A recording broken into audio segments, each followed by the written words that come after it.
Surprise, surprise, surprise. Guess what? We are back. We only saw you about 12 hours ago, ladies and germs and everybody else. How's it going? We are getting psyched. We're getting psyched for the winter meetings. We're getting psyched for Christmas, Hanukkah, New Year's, you name it. We are getting psyched.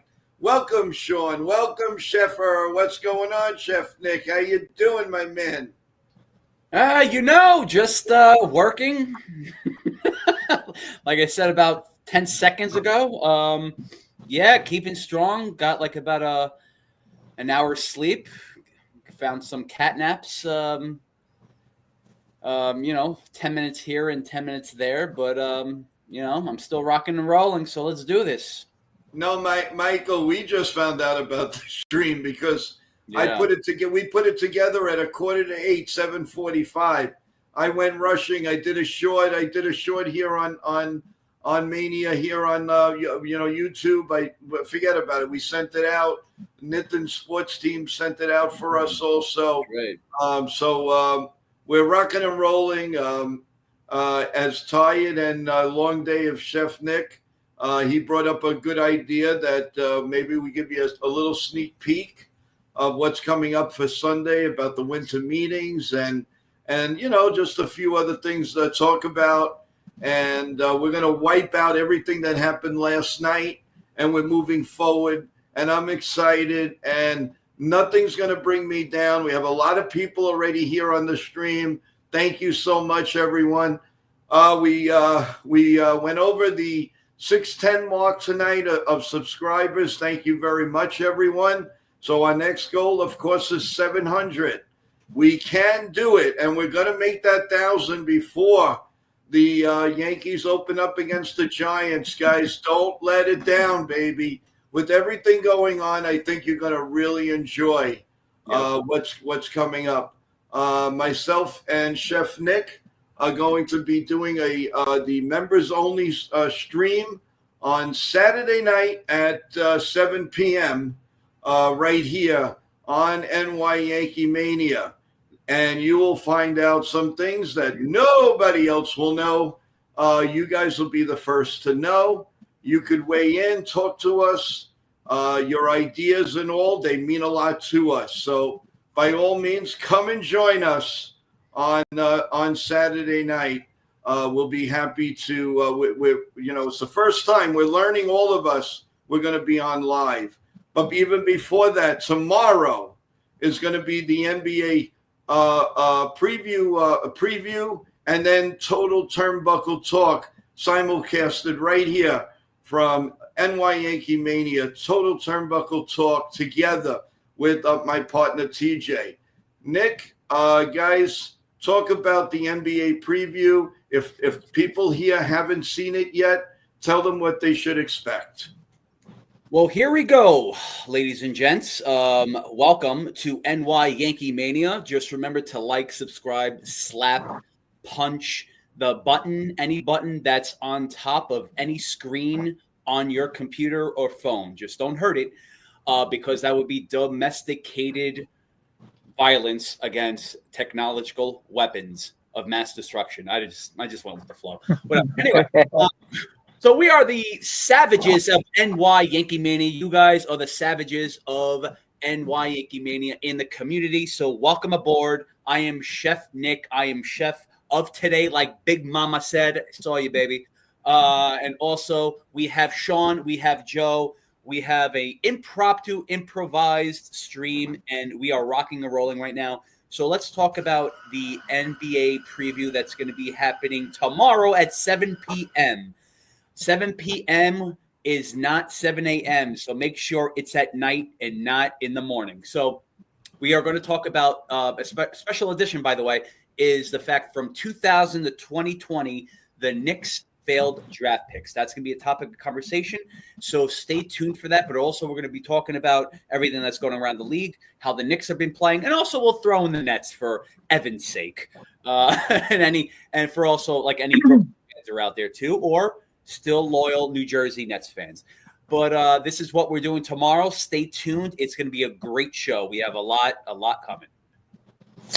Also, we might play a game of will he or won't he with Giannis and the Bucks drama that's been Oh God, percolating. they need to give her a rest. Give it a rest. So Enough. yeah, Yeah.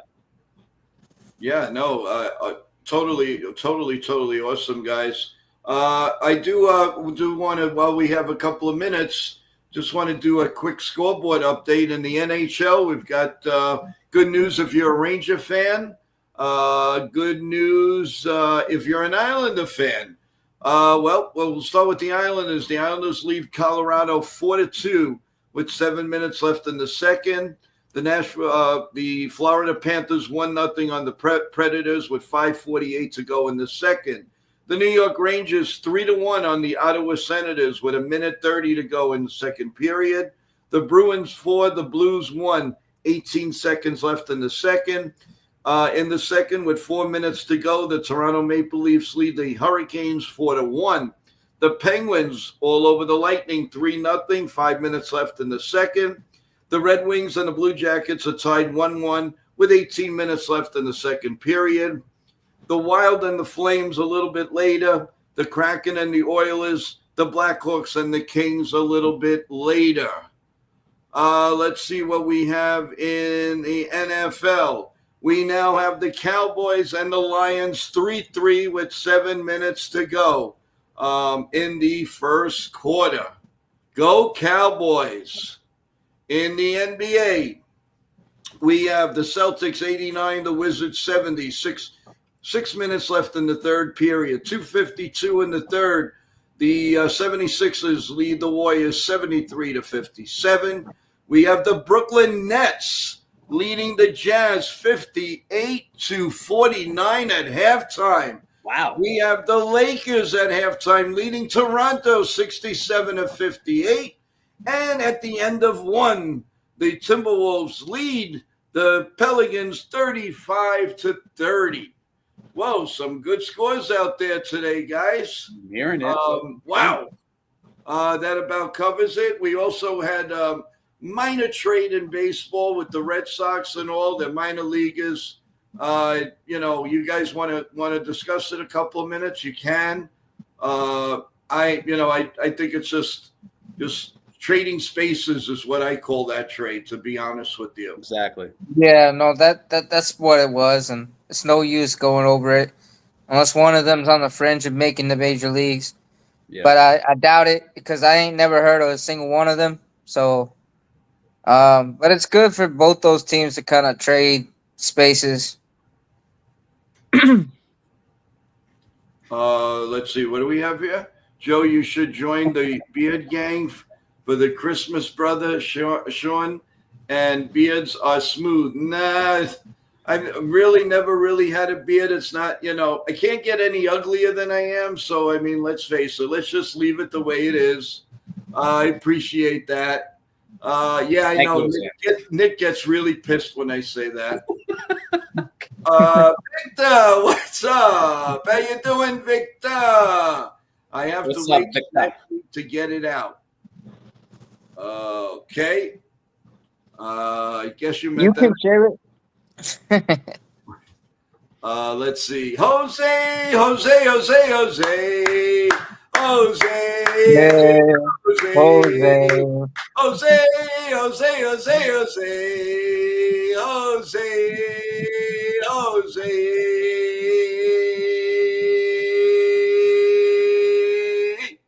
All right. How do you like that, Jose? You like that? That's for you. Joe, you should. Oh, I already said that. I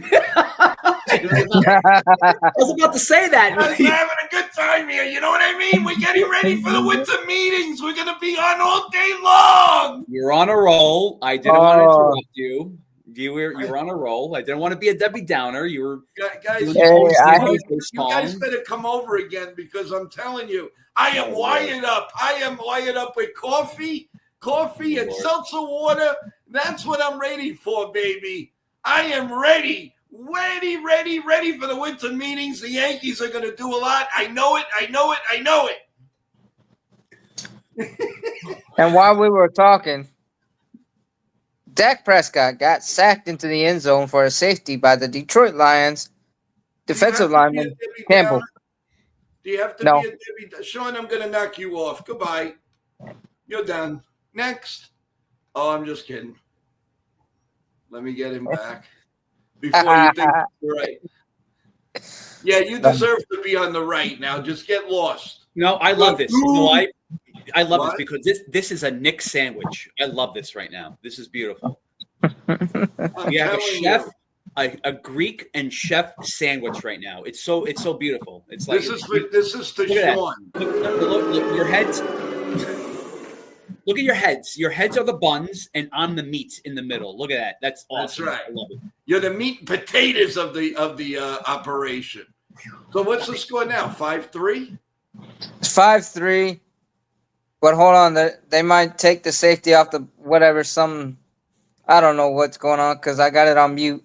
But no, the score stays the same. So I don't know what the ref just said, but it's 5-3, Detroit.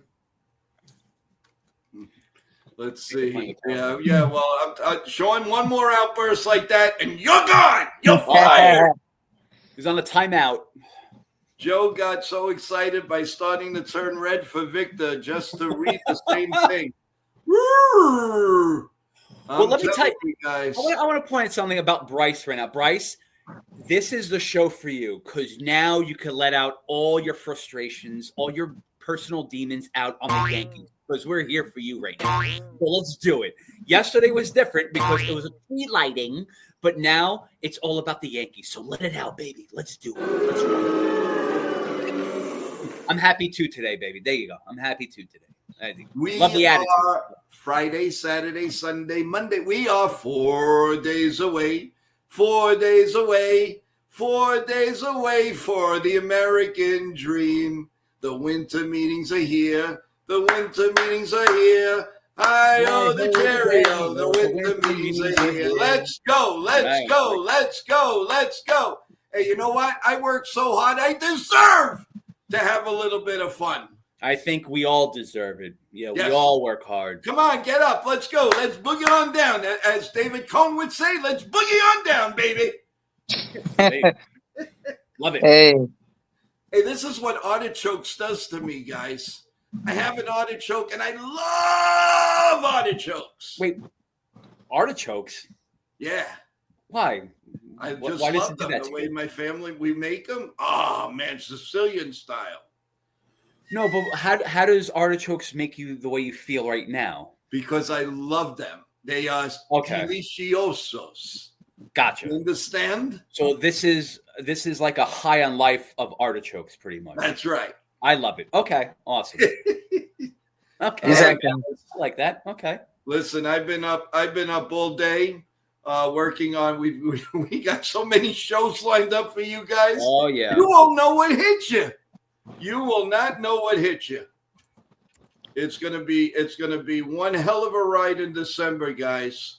Stay with us. You're gonna have a lot of fun. The journey has just begun, and I'm telling you, you're gonna say, "Oh my God, anything's possible on NY Yankee Mania," Anything. and I mean anything. Anything, baby. Let's see who's. Oh my God, look who showed up here. John the Beagle Dad. Woo! Whoa, whoa, whoa, whoa. Good evening. How Good you to see you, doing, brother. John the Beagle? Thanks for joining us again. How you doing? How's it going? Don't mind us. We're a little. I'm a little slap happy today. I can't wait for the winter meetings. Wall to wall coverage, and it's just going to be tremendous, guys. Tremendous. I can't wait. I really. You know, the Yankees cannot let us down, guys. I don't care what you've heard in the past. They're not going to let us down. well, it's like what I said earlier. That Cashman is a master at downplaying his interest. He don't care if he angers the whole fan base in doing so. If he alienates the rest of the front office or alienates the players, he's gonna downplay what he wants. But he's gonna make strikes. He's going to get players. He's gonna make moves. And we're gonna have a better roster in 2026 than in 2025. or less holes, or just slightly different. Yeah, and no, and you're right. And I want to give a big hello to Ken from the Yankees, The Ugly Truth. He came out with a couple of fantastic shorts today. Go check it out. I don't want to spoil it, but go on there and take a look. He does a tremendous job, guys, and definitely go to it by all means. And we're all getting excited for the winter meetings. We're getting excited for the baseball classic, getting excited for spring training, getting excited for everything, getting excited to be on 7 days a week again. Although with all the streams that we do, I think we surpassed 18 days in a week. I'm even doing, as a matter of fact, I want to thank everybody. This morning, I was doing a short just for the 9 o'clock show. Nice. And all of a sudden, 12 people came up immediately and said, "Hey, Joe, thank you, because we listen to you every morning, but we can't come on because we're at work. But we do put on the headphones. They think we're doing work, but we're listening to you. So I promise that when I can, I am going to come on at 7:15, give or take, and I'm going to do it for those guys. So anybody that's up that early and you have the notifications on, you want to come on, I'll stay on a little bit. I want to make everybody happy. So if I can make 12, 15 people, actually 65 people listen to us for 20 minutes. Thank you so much. And if that's the case, whenever I can, I will do that for you. Yeah. And also, we have our private shows. We have our membership shows. We have the NBA show tomorrow. We have the wrestling show tomorrow. On Saturday, what do we have? We have the members only stream. If there's Yankee news, we will do another stream. On Sunday, what do we have? The baseball winter meeting stream at 8 o'clock, which is our usual time for our week recap, which is you people want it, you people got it. Monday morning, we start heavy. I don't know how long. Now, I do know I got a big rah-rah from Sean. Sean is going to be around. Nick, whenever you can. I know you have a tremendous week, but we want you on. Yes, I think I have a 300-hour work week next week, but I'll try to still be on. That's a great time for anything to happen if it happens. But I still have to have still keep a smiling face on in regards to let's just say if the Yankees do something. Look, there's Hal from Hal's little speech from webinar from Teams, Microsoft Teams, from his speech from there. Just to Jack Curry saying everything. You have to take and like I said yesterday, you got to take everything with a grain of salt, with a lime and a shot of tequila. It's always that expression. It's like, you know what? You can believe everything that you want to believe, but always let's just, you have to have that space in your mind where it's like, all right, well, this could happen. You just never know. Like Jack Curry, I like Jack Curry.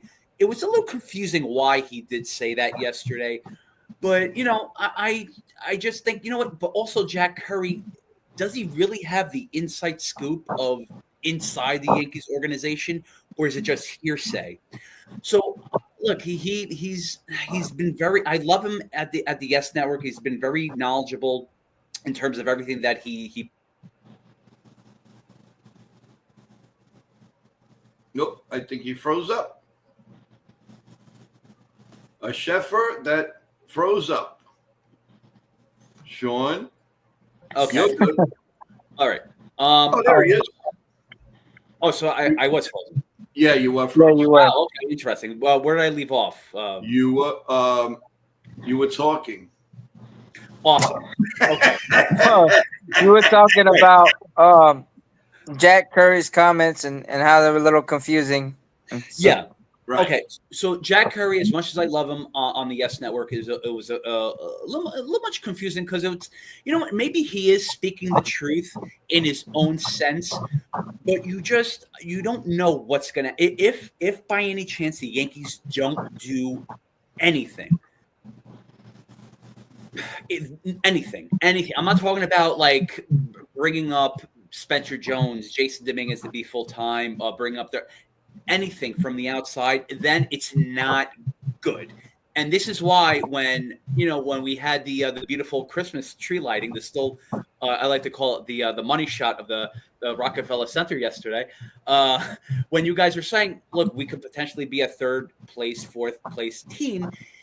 It can happen on paper if we don't do anything, but we have to. If it's not going to happen by a big signing, one big signing that's going to like bring them up to 300 million, and I think that's it. I said 350, 360. I said 350, 360. That's not going to happen. It's going to be 300, 305 and change, But now it has to happen with trades. If you're going to sacrifice your minor league system in order to get players to benefit your team, you know what? Then fine, do it because they're not going to.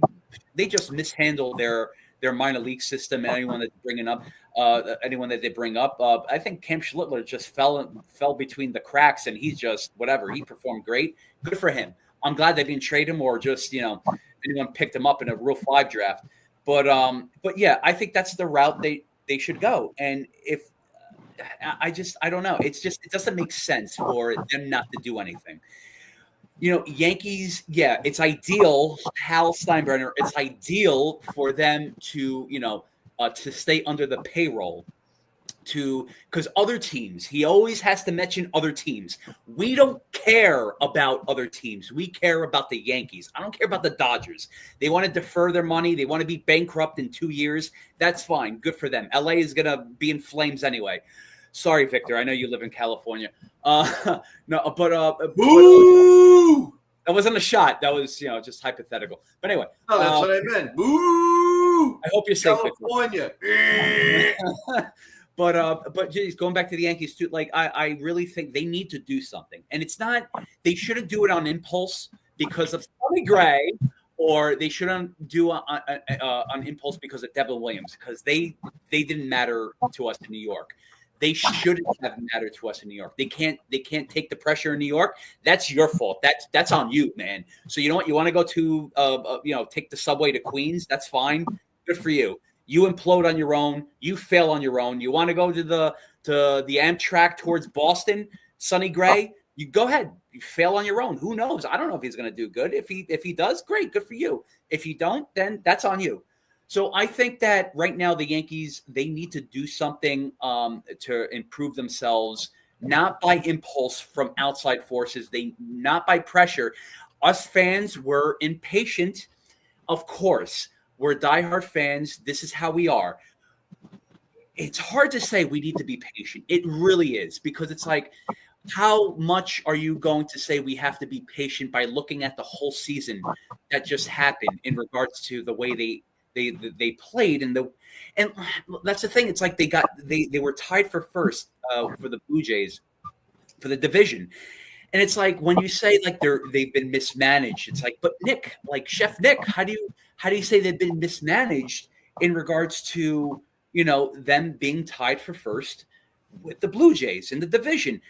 Well, like you have to look at the season in all. It's like they struggled during the summer. They struggled, and they always have in like the recent years.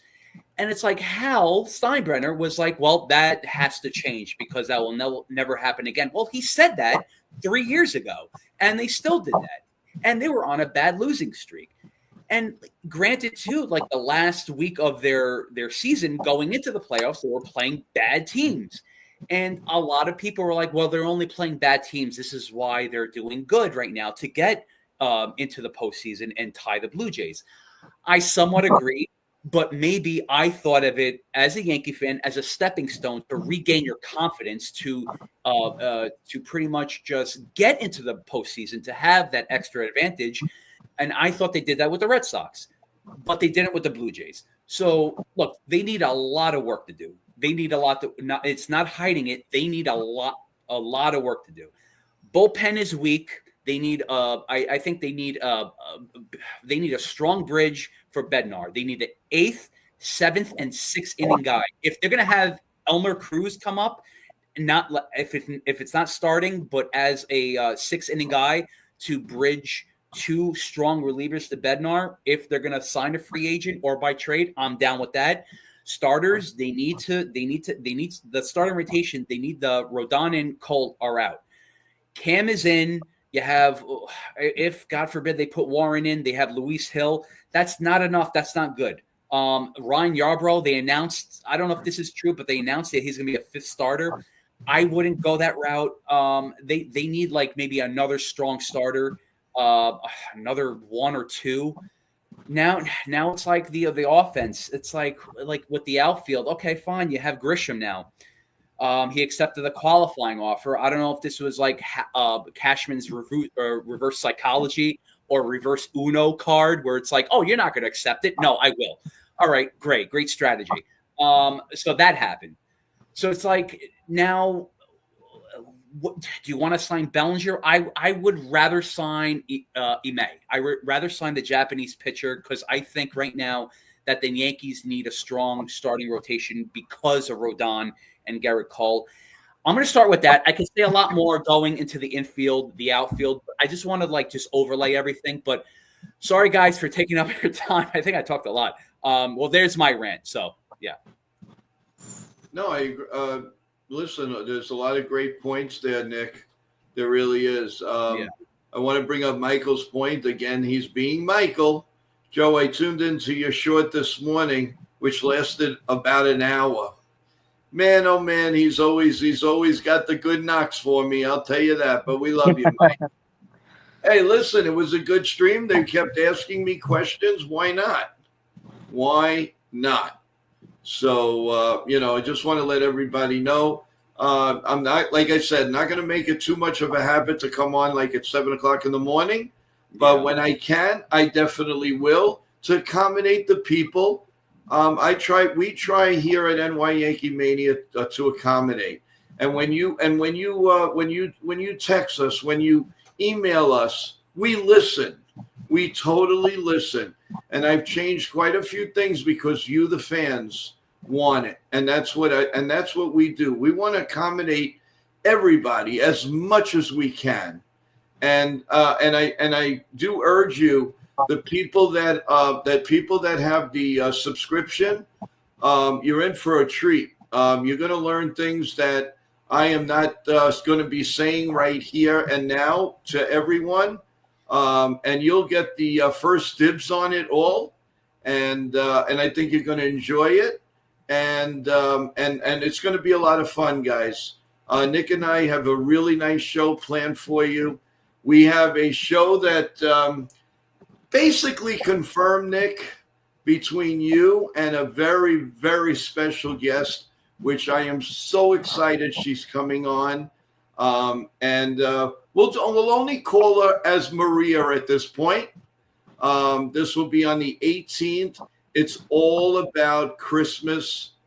No, you know what? I'm going to let Chef Nick explain this to you. What is that show mean to you? Well, look, I think that it's getting into it. Even with that too, it's like the good thing about having different shows on NY Yankee Mania is the fact that you can maybe take a break from sports, take a break from Yankees, just even anything in general. It is good. It is healthy. So this is why we're doing the cooking aspect. This is why we're going towards the entertainment aspect. It's a good niche to have, and also another good outlet to go into, to take a break and to just to get a sense of what can I do in order to have tips from your own chef, your resident chef, your district chef over here, or just to have tips and tricks or just any recipes in general, because I'm going to put out a lot of recipes for you guys. Chef never tells the secrets, but I always do. So let's get that straight. But going into the member show, and also with the show with Maria, first name basis. Great friend of mine. I've known her for a long time. A very talented person. But with the member show, we're going to be talking about just the Christmas holidays, just everything in between, thinking outside the box, everything that's going on. Because right now it's really nice to have, especially not because it's Christmas time, but also everyone's feeling that that pretty much. How would you say, Joe? I'm just missing this phrase, not the Christmas spirit. There's like another type of phrase or another type of word that goes with that. I'm feeling not the holiday spirit. There's something else, but anyway, I know what you mean. I just can't come up with the words. Yeah, but anyway, this is what we're going to be doing with the member show Saturday, but also it's not set in stone, not confirmed yet. Possibly Thursday at what's it called? 8:00. Was it 8:00? December 18th. Yep. Thursday, 8:00, December 18th. It would be me, Joe, and it would be Maria Venuto. I'm going to say her last name, Maria Venuto, very talented singer, very talented content creator. We're going to have a live stream show in regards to the holidays, everything in between. And again, like I said before, thinking outside the box. So with whether it's traditions, whether it's cooking tips and tricks, like I mentioned, everything that's going on with that. So you don't want to miss it. And it's only a week before Jesus' birthday. So don't want to miss Jesus' birthday, okay? Don't, because we're going to be here and we're going to celebrate Jesus' birthday and Christmas too, which is pretty much the same thing. So, so we're going to pretty much cover everything in regards to that with creative gifts. And creative gifts, I'll just say, like with my gifts, I don't really like to give actual physical gifts. I love to give food gifts.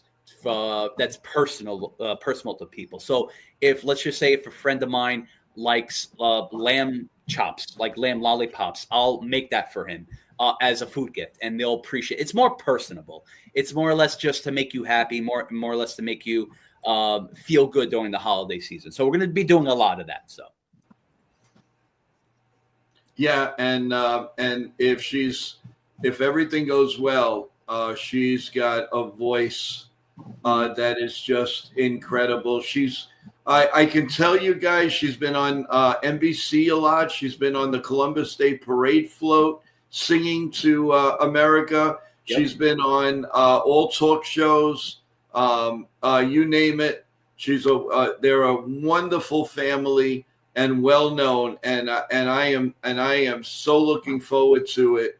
And not in the near, a little bit after that in the future, what we have planned for you, that we're doing the Super Bowl, but you don't know what we're doing at halftime.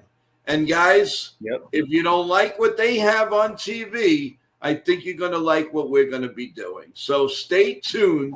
But the members only stream will get the first taste of that. But let me tell you, I am working day and night to put together 33 minutes of the best possible entertainment you can have on the podcast on here on NY Yankee Mania. And trust me when I tell you, you're gonna love it. You're absolutely. And I would get moms, dads, and everybody together because it's going to be a great family show. So look forward to that. Maybe you only want to come on for halftime. I don't know, but I can tell you it's going to be worth it.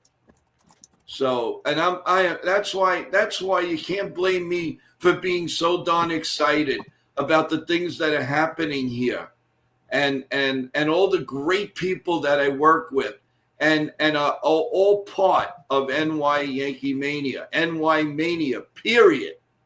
And everybody's doing something. Shorts, they're doing promos. Nitin and his team are promoting the show wherever they go. NY Yankee Mania goes. Jobber in the Mouth goes. So there's so much that we're going to be giving you guys, and it's a ride I don't think you're going to want to miss. This is a ride you want to take with us, guys. You really do.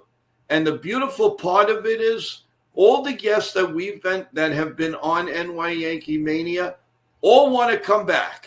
They all want to be part of this wonderful thing called Yankee Chat, NY Mania. You, the chat, have made this show, guys. It's not us. It's you. You, the fans, have done this, and you deserve the best, and you're going to get the best. I will not rest until you get the best. And things take time, guys. Things take time. But let me tell you, you stay here, and I guarantee you it's worth your while. Go ahead, guys. I didn't mean to go. Oh, okay. I'm going to lead into the Yankees with this. Sean and Nick and the crew, everybody here. Who would you like to be the eighth inning guy for the New York Yankees? Oh, Lord. 1, Fernando Cruz. 2, I wouldn't mind the Robert Suarez. Yep. Another guy, though, that I'm looking for, if we can get him from the St. Louis Cardinals, it would be JoJo Romero. Interesting. So I have a combination of 2 setup guys. Okay. That you can interlock for the 8th inning. Awesome. I like that. Okay. All right. And we're all in agreement that Bednar is our closer. Absolutely. Yep. Okay. Yeah, so what I was going to say is Bird and Duvall can be a 6th or 7th inning guys, depending on what the situation is. And then you got 1 or 2 options for the 8th, and then boom. Okay, you guys see Tim Hill.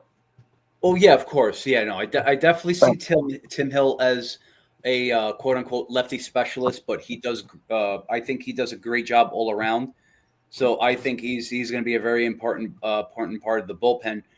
In regards to Jake Bird and Duvall, I think that I didn't like the way they performed when they came over to the Yankees. So I think they need to prove it. No disrespect whatsoever, but it's just you need to. If you want to be in the bullpen of the Yankees, you can't be shaky. You can't implode like Devin Williams. So take care, brush your hair. Don't whatever I could say worse. But like with Jake Bird and Duvall, they had their times to shine. But it wasn't enough. You have to be consistent with that. So I would love to see them. I would love to see them do great. I would love to see Jake Bird and Duvall do great, just to also justify our trades during the deadline. But also, to help the team as well. So if that happens, great, but it has to be consistent. If the Yankees see that, let's just say they make the roster, they make the bullpen, but then they're not doing great, but they keep on putting them in just like they did with Mark Leiter Jr. God praise that he's gone, Mark Leiter Jr., right? He's gone. Just want to make sure there's no leak that he got re-signed, right? He got non-tendered, right? Yes. Great.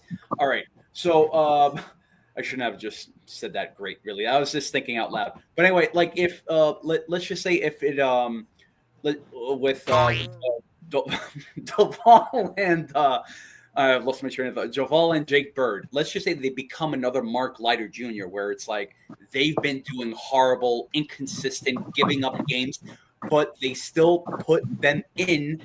The Yankees still put them in because they believe in them to turn it around. You can't do that. That's not good. Yankees, that's not good. So, in regards to Ranger Suarez and JoJo Romero, which is a great point, Sean. I like that move. Did I say Ranger or Roger? You said Ranger. Oh my God! All right, but it's Robert. Robert Ranger Suarez. They're both brothers or not adopted. I don't care. All right, so but I think he would be a great fit in the Yankees bullpen. So that's the strong seventh and eighth inning guy to go to Bednar. Everything that's before that, look, I think I still don't want Cashman dumpster diving. He sort of has a couple of players. He hasn't really gone to like the land of misfit toys to pretty much gather up pretty much a handful of like non-roster invites yet to spring training. Eventually, it's going to happen, but they need a strong presence in the bullpen. So, but Jake Bird and Duvall, I hope they do good. I really do because you did see signs of like healthy pitching with them.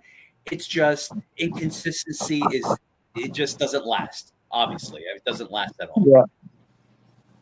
Yeah, no, it makes a lot of sense. You make a lot of sense, and I just again, we're gonna dissect quite a bit, during the season and during spring training and all of that. But it's so important for the Yankees to round out this team as we enter the holiday season and all that good stuff. So we're really hoping that some good news will come out of the winter meetings. Oh yeah, I don't know if we're putting too much pressure on the team. I don't think so because they've had enough time from the trade deadline to figure out what they need, what they don't need, and all of that. But it is time for the Yankees to step up. Yeah. Let's step up. There might be a surprise at first base that we're not even thinking about. I don't know. Shortstop. I saw a couple of ads today. Volpe may not play for a while, but they should get something better than Jose. I don't know if I necessarily agree with that because if you could sign Rosario and you could tag team them together, that would be a good thing. So there's so much, and I think third base with McMahon, like it or not, he's going to be your third baseman. In my opinion, there's no way that's going to change. Yeah. No, I mean, yeah, it's a defensive first position, and so McMahon can do it. Can we get him to improve his bat some? That remains to be seen. But Ken's got a good point here. Yeah, go ahead. Read it if you want. All right. There is not an eighth inning guy. It rotates based on the matchups.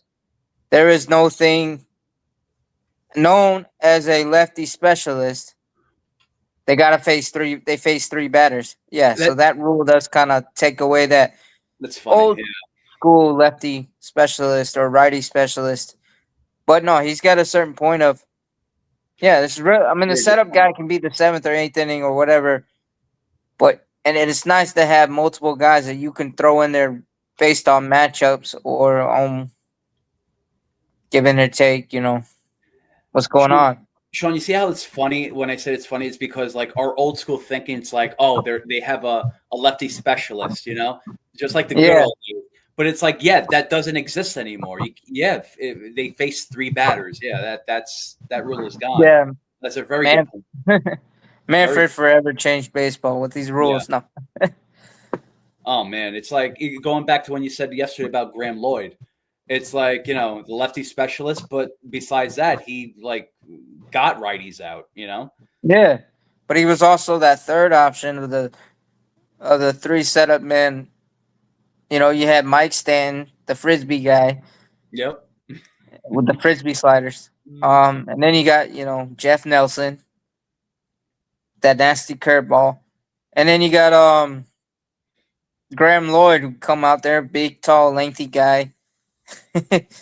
Who could throw a nasty curve, some nasty curves, whatever you want to call his pitches, and then throw you a mean right hook or left hook. Yeah, exactly. I also want to bring up too, which this does not make sense, but it's in rumors too, and I saw it in the chat too. Edwin Diaz, that should not even be a rumor or a topic of conversation. I think no, absolutely not. Edwin Diaz. First off, we have a closer, and I don't think he's going to accept a relief like a setup man role in regards to that. I think there's plenty of other pitchers to do the job besides an overpriced Edwin Diaz. Right, and he's not an option. I see him going somewhere else. Because even if the Mets manage to retain him, Now you got to have a deal where you're competing two closers Yeah. who are both imploded in the Yeah. last few years. So good luck with that, Mets. But also here's the other thing: the rumors about Tatis Jr. Yeah. I know some people want him, whatever. It's like it's a big contract. I know he's a young guy who's had some issues with PEDs, and I know that's kind of a non-issue to a lot of fans. But it's kind of like, what are you gonna have him do? Because right field's covered. Is he Hmm. gonna play left field, or is he gonna be like Joey Gallo and forget how to field when he comes over here? Yeah, absolutely. It's almost like the rumors with Corey Seager, where it's like, you know what, everyone's talking about Corey Seager, but no one, like everyone's like almost forgot about Corey Seager's contract. But also Mm-hmm. now it's gone. Just like a viral moment, like on TikTok, where it's like everyone's like, "Oh, Corey Seager, Corey Seager." Oh, but what about his contract? No, Corey Seager, Corey Seager. But what about his contract? But now it's out the window. Hey, I Again, just just like, noticed I didn't know my phone was dead, so I don't know oh if no, you're it's just okay. You're getting in good. touch with me. You're good. You're good. So it's like a viral moment where it's like it was great. It was very sexy for about a week or two, and it just goes out the window. No one's talking about it anymore. So it's like you Oh yeah. have rumors coming out left and right. It doesn't make sense. No, it sounds great. It's like you get excited, like warm and fuzzy, but it doesn't make sense. It's like sure, Corey Seager would be great, but his contract wouldn't. Same thing with Tatis. He would be great. His contract wouldn't. But these two players they wouldn't really fit on the Yankees because it's just there's no spot for them. And they're not going to trade Volpe. They're not going to like. I don't even think they're going to get rid of Jazz Chisholm. So I don't know. So it's even with this offseason too, it's like they can throw out names. It could be exciting. It could be a sticking point. Someone could just be making it up. But at the end of the day, it has to make sense. It has to be the perfect fit and the right chemistry. That's the thing. So I don't know what route they're going to go. I think the route they're going to go, like I mentioned before, is trades only. One free agent signing to go up to the 300, maybe 315, pushing it. Fine. But then you know what? Then just empty out your farm system because you're not going to do anything with them anyway. So might as well. Yeah. And then in regards to the in May signing, I know the Yankees are linked as favorites, but you got the Phillies who are bidding. Yeah. I forget to mention the other two because I forget the names of the other two clubs that are wanting to bid in with on him. But I think the Yankees are gonna land him, and that would be kind of nice to have. I mean, could you That'd be great. imagine Cole, Freed, Rodon, and May, and then a Cam Schroeder, just a round five, and then you got guys like Warren and Yarbrough that can like swing. Yeah, I mean, look, I don't know. I guess it's like something deep seated inside me. I do like I like Warren. I like Warren. Look, I don't know. Maybe I was a fan of him when he was in the minor leagues. I always rooted for him. I don't know. There's something about him that's like a workhorse. I don't. If they keep him, I don't know where they're going to put him. If they're injury prone more than enough in the rotation and they put him in, I would love for him to do well in the rotation. But if they put him in the bullpen, I don't think they're going to do that. Um, I would love for him to be a part of the Yankees because I think he is a good fit. It hasn't worked out in many ways than one. You know what I mean? He's just been inconsistent, but again, he's held like a lot of the workload on his shoulders in regards to that. So I give him that. Not as as a young kid. I don't want to say as a rookie, but just as a young kid. I really hope he does succeed on the Yankees. If not, then you can trade him with Luis Hill, who hasn't looked the same. And I'm not going to put the injuries as like an excuse because you know what he had his time to rehab and he had his time to make enough starts to do well. And I don't think the injuries got to him. I think the league got to him. The league adjusted to him. He didn't adjust to the league. So that's the main difference. So if you're not going to put in that work where it's like, you know what, even with Savage, I'm going to point that out too. I think he looked really well, but who knows how he's going to do next season in regards if the league is going to figure him out. Is it going to take some time during midseason because it's been a small sample size in September? So Luis Hill, if he figures himself out and he just, look, Cam Schlittler, he's like, he wants to have another 2 pitches in his arsenal, and he's motivated, he's hungry. I can see him doing well. But again, that's on paper. Words are on paper. It's just actions that speak louder, of course. But with Hill, if he's not going to adjust his ways, if he's not going to make himself better and pretty much dominate the league and just let them, pretty much knock you around, then that's not good. It's not good, and it just then you don't want to have them around. It's not personal; it's business, obviously. But there's a lot of question marks, though. A lot of question marks that are go like right now. It's like you think about it; it's very frustrating. It's like it's a lot of work to do, but it's still. I want to say it's still relatively early. It's like Yankees are always procrastinating. They'll do their due diligence in December by signing the big free agents like Ellsbury and like Damon in December. But then they'll like just slack off, and then they'll do their bench pieces and stuff like that. But I just think all around they need to restructure pretty much and fortify everything. And look, even if the bullpen did great last year, in a sense, quote unquote, in a sense, still they tied the Blue Jays for the division series. A lot of people, they're 50-50 on that, regardless. They're like, they still said fire Boone. They still said fire Cashman, even though they were in that place. There's a reason for that. I got my reasons. But a lot of fans have, and especially you guys in the community right here, you're savages in the community. I've seen your comments. You got your reasons, and I respect that because it's true. You can't just throw that and be like, oh, well, the Yankees tied the Blue Jays for the division. I think they're great. But you didn't see the whole picture. That's the thing. So they do have a lot of work to do in every aspect of that. So.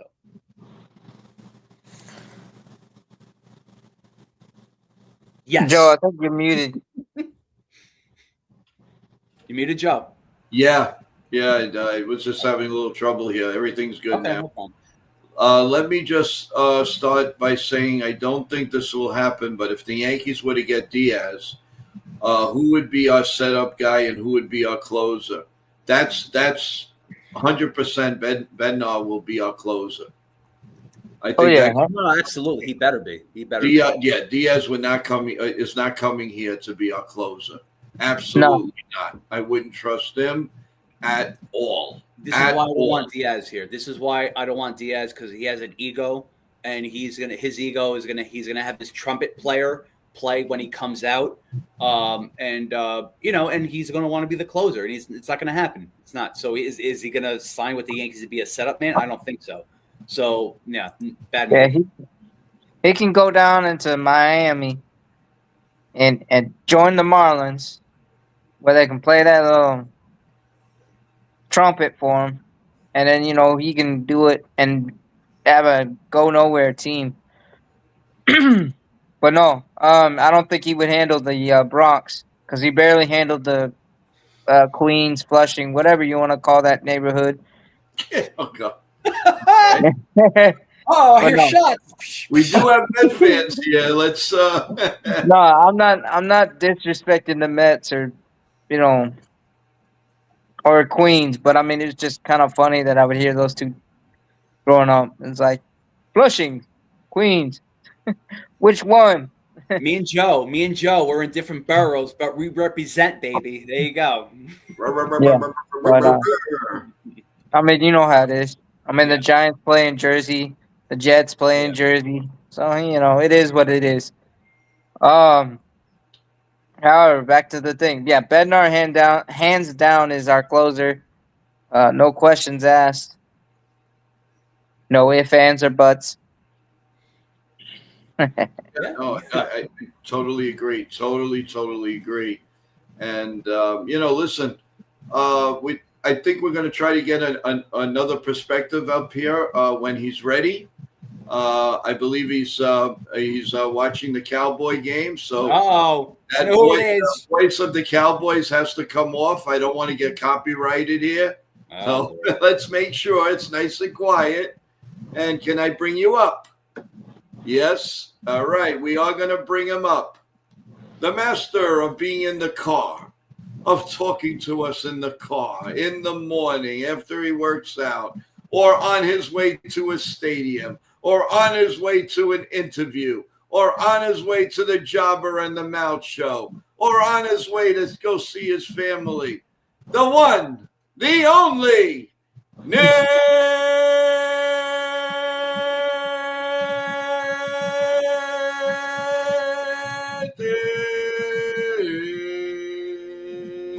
Devil horns up, baby. Rock. And guess what? His mechanics is off again. So here we go again. All right. There is something in baseball known as parity. If you didn't realize, every division leader lost the division lead, including the Dodgers. Well, the Dodgers we all know they had a lot of injuries. Yeah. They definitely had a lot of injuries. That's number one. When they got healthy, they went bonkers. They did just enough to win that division and then move on. And everything was a struggle, but they made it through. And listen, as much as I hate to say it, you got to give them credit. That's 2 championships in a row. Yeah. Unfortunately, one of them they beat us.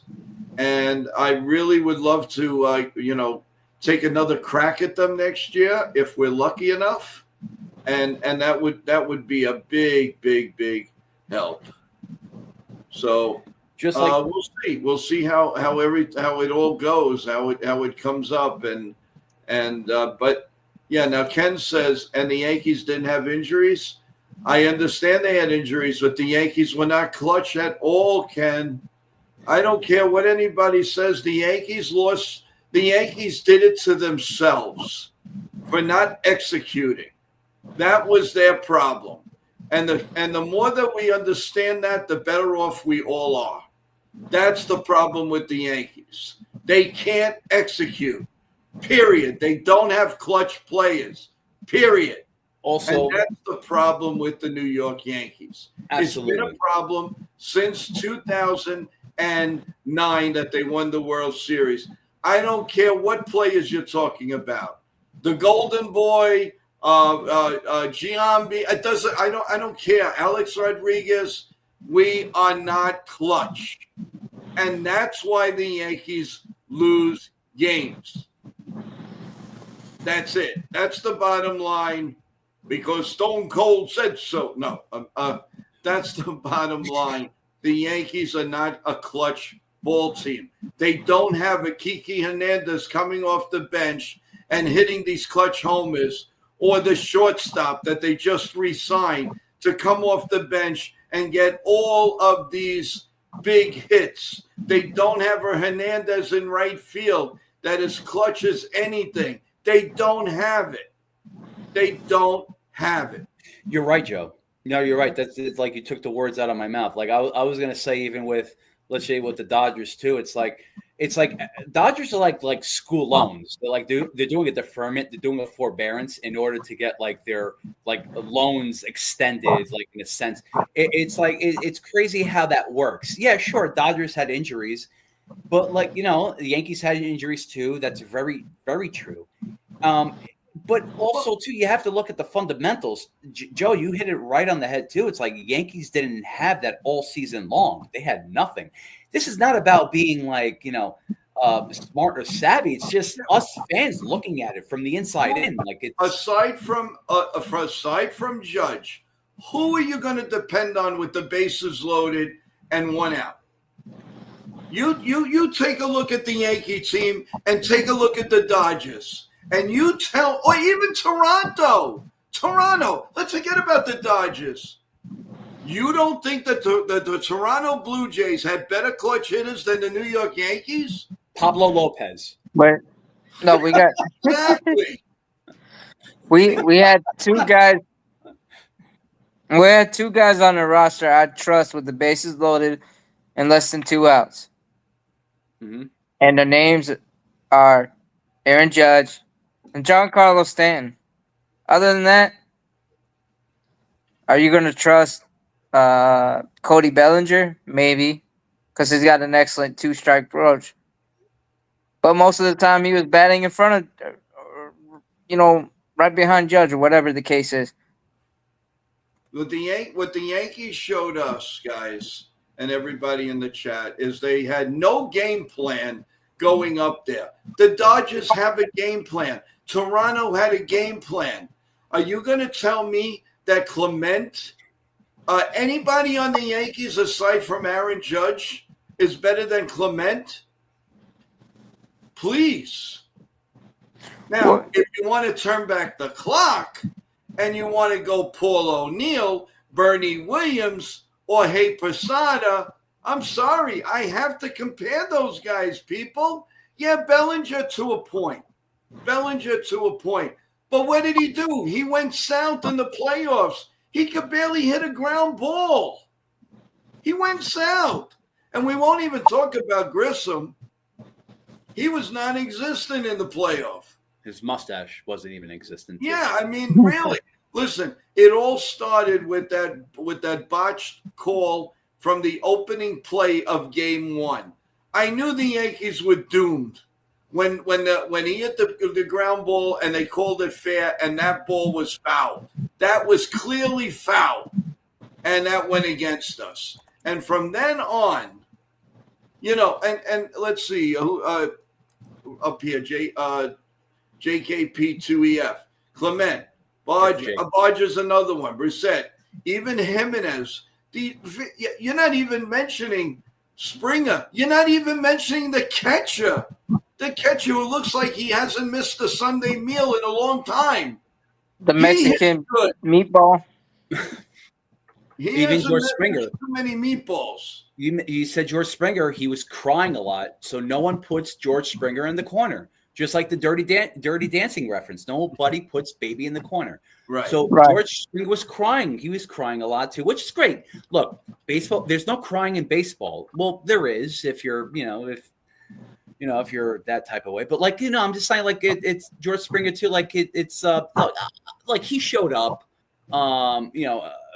in his own way, he showed up. But even too, in regards to that, it's like I was looking at Bryce's comment too, if you want to pull that up, which is oh man, it's way back there. But before, there you go. Okay, so look, the Yankees have one clutch player. Blue Jays got 6 plus. So do the Dodgers. It's so obvious, Joe. I'm in agreement with you. You're spot on, Joe.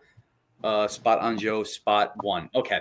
No, he's right about that. And Joe, I just want to bring that up too. You're right about that. It's all about the clutch. It's all about with the Blue Jays and the Dodgers in the World Series. It's like how many teams, not the Yankees because they're not going to do this, but how many teams can learn from how they played from the playoffs to going to the World Series, even to the Game 7 too. From an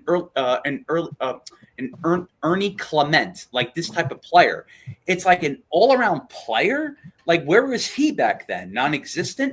He was just an all-around balanced player.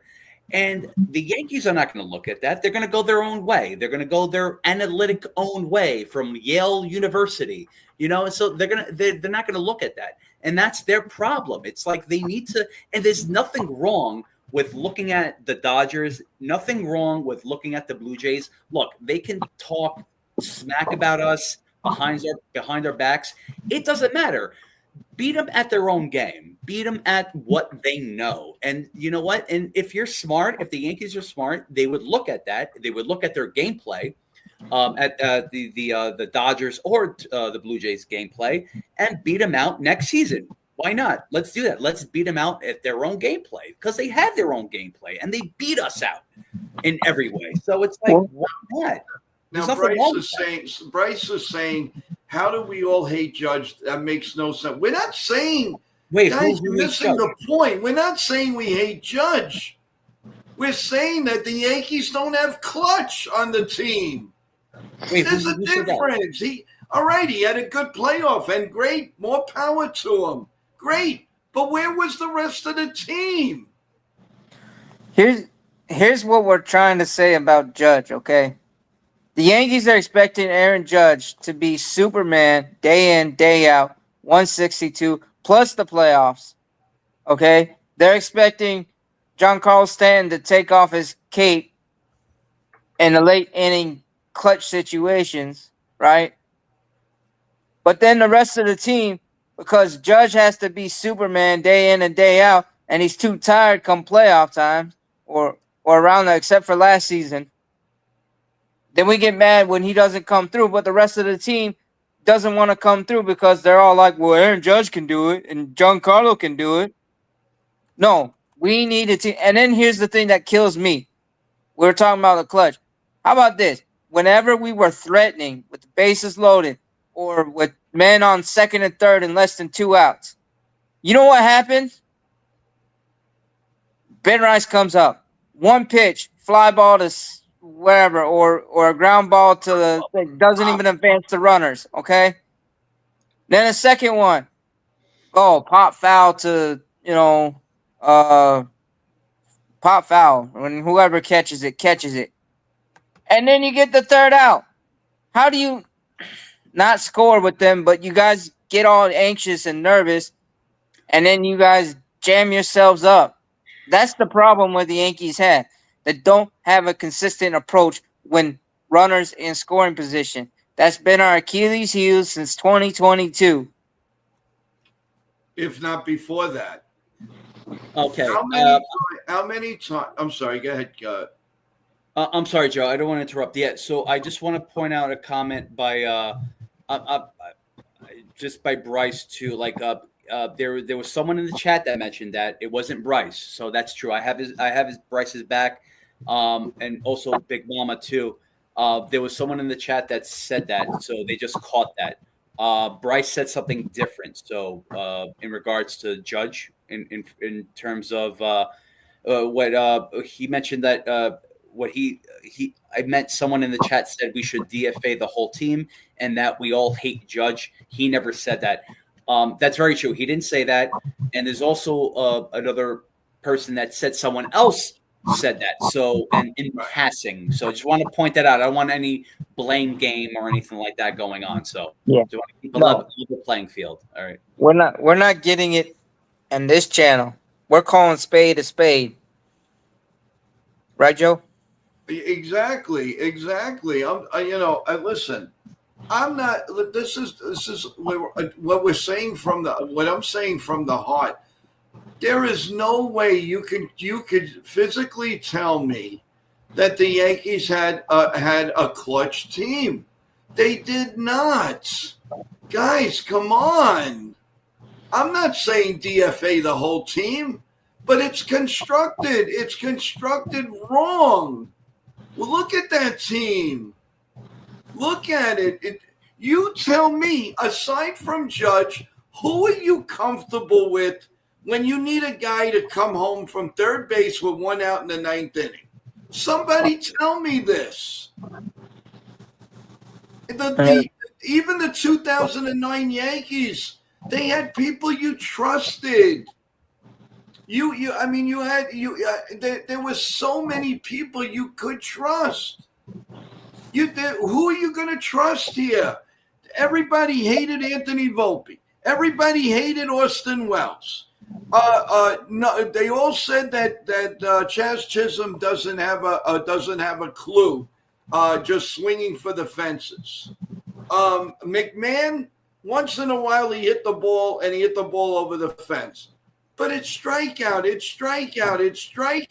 How many games did we go over post game? The Yankees went 5 innings of strikeouts. You're only giving yourself 4 innings to win a game. That's not normal. No. I mean, I don't understand. I mean, please, I'm. It's a great conversation we have back and forth, but let's talk like like grown men here Well, and women. We're not saying. We're not saying. Listen, the Yankees tied for first place, and that's all well and good. How they did it, I'm still trying to figure it out. But they did it. Yep. And then now, are the Yankees to blame they didn't win first place? Of course they are. Come on. Are you going to put your hitters against the Blue Jay? That's why the Blue Jays beat us. The Blue Jays beat us because they were clutch. Yep. They weren't lucky. Absolutely. They were clutch. Let's call a spade a spade. For 25, you honestly, all Yankee fans, and I love each and every one of you, and I love the Yankees to death, but you're going to tell me that the Yankees lineup was better than Toronto's lineup? No. Somebody explain this to me. Well, Joe, you know what? Like I said too, in going at the end of August into September, the Yankees, how they started, they should have finished that way. It makes sense. It's like it does. It's just so embarrassing how they were in first place and then they fell off the face of the earth and then they had to fight to get to that spot. It doesn't matter if they were tied for the division. First place with the Blue Jays at the end of the season. They should have been on top of the world. And that's the way they should have been. It doesn't, you know what? Injuries, great. Okay. It happens, but no excuses whatsoever. I don't want to hear that. In terms of, what was the last thing that you said, Joe, too? Your last comment? The lineups, which lineup do you think, what would you want to bring you to the promised land? Would it be the Blue Jays or the Yankees right now? Well, I'll ask the chat this. What do you think, chat? What do you think, community? What do you think? That's a great question. I got my answer. You could dissect anything you want. Numbers, this and that. The Yankees did not perform in the clutch. I don't care what the numbers say. I don't care about that right now. When it comes to push and shove, the Yankees did not perform. What don't people understand about that?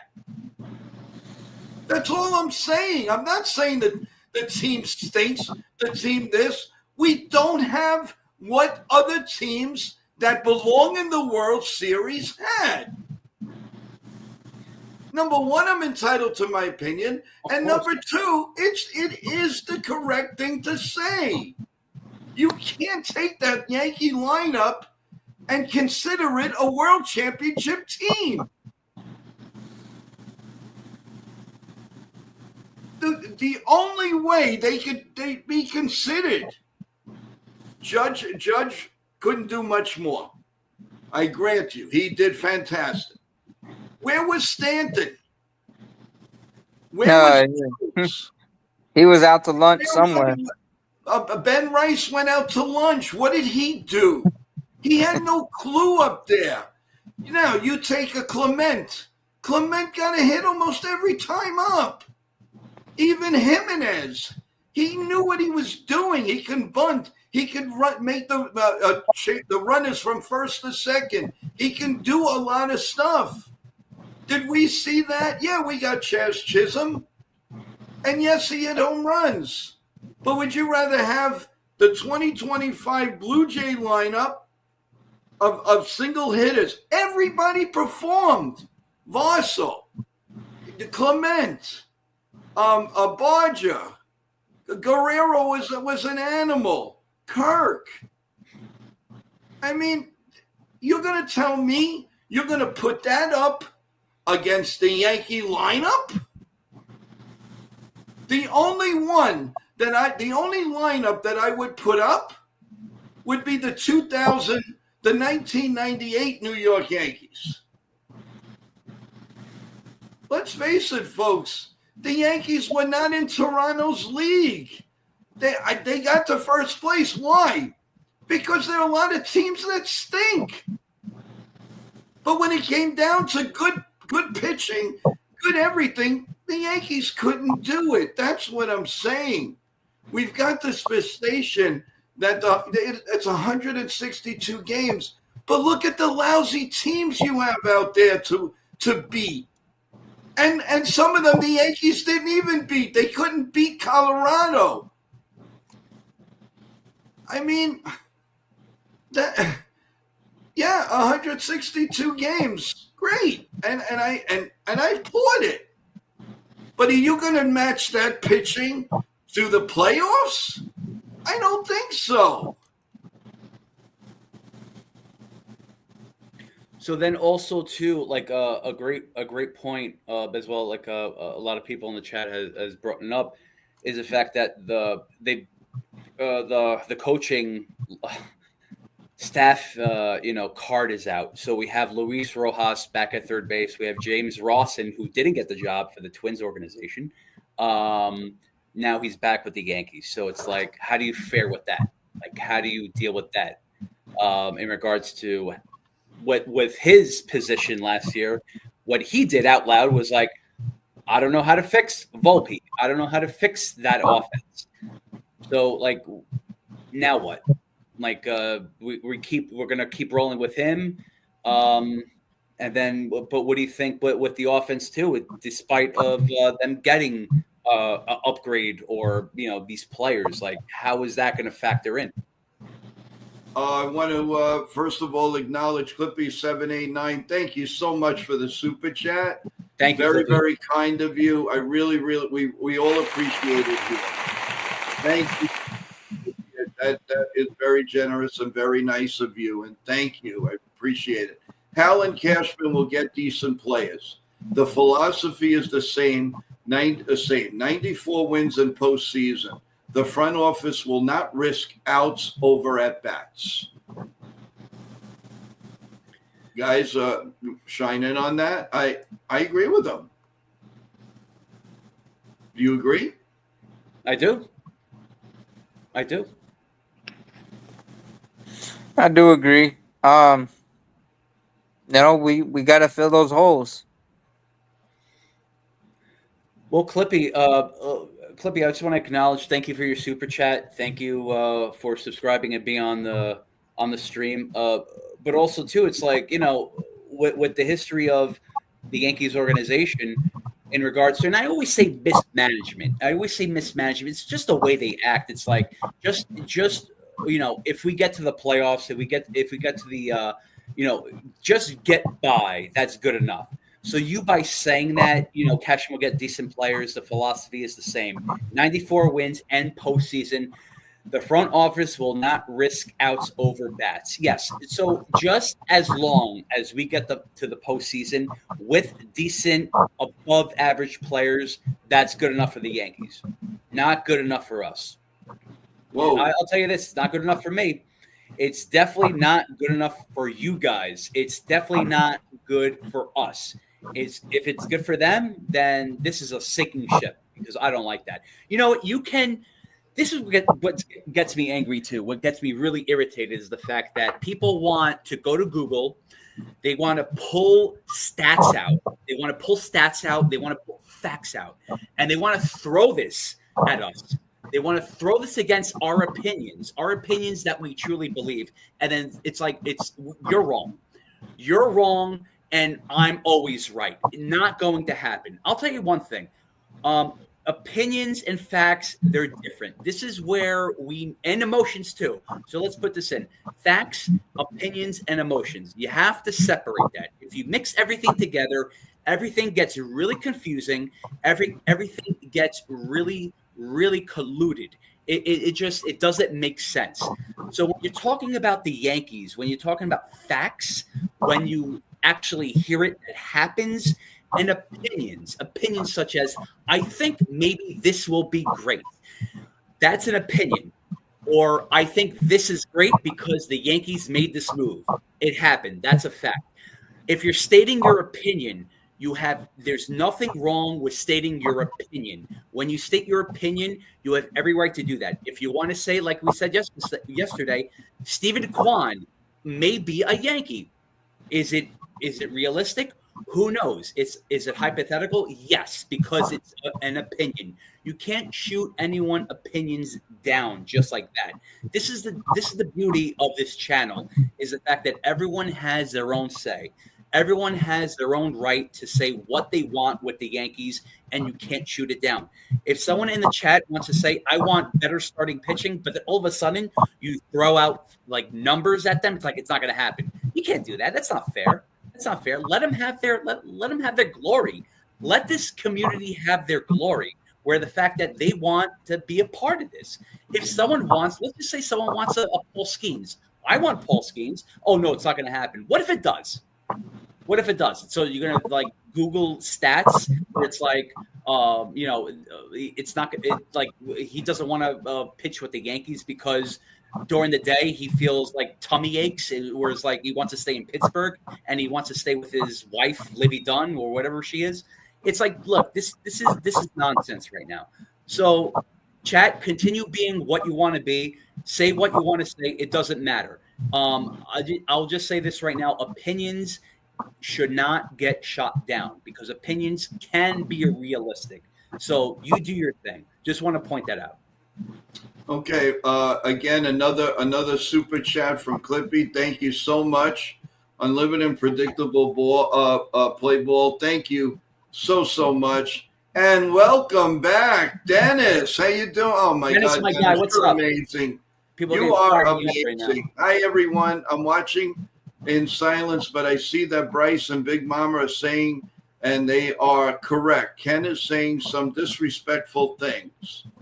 Yeah. I'm not, like I said, everybody's entitled to their opinion, and I don't want to. I'm not going to go against anybody, but the bottom line is we all have opinions.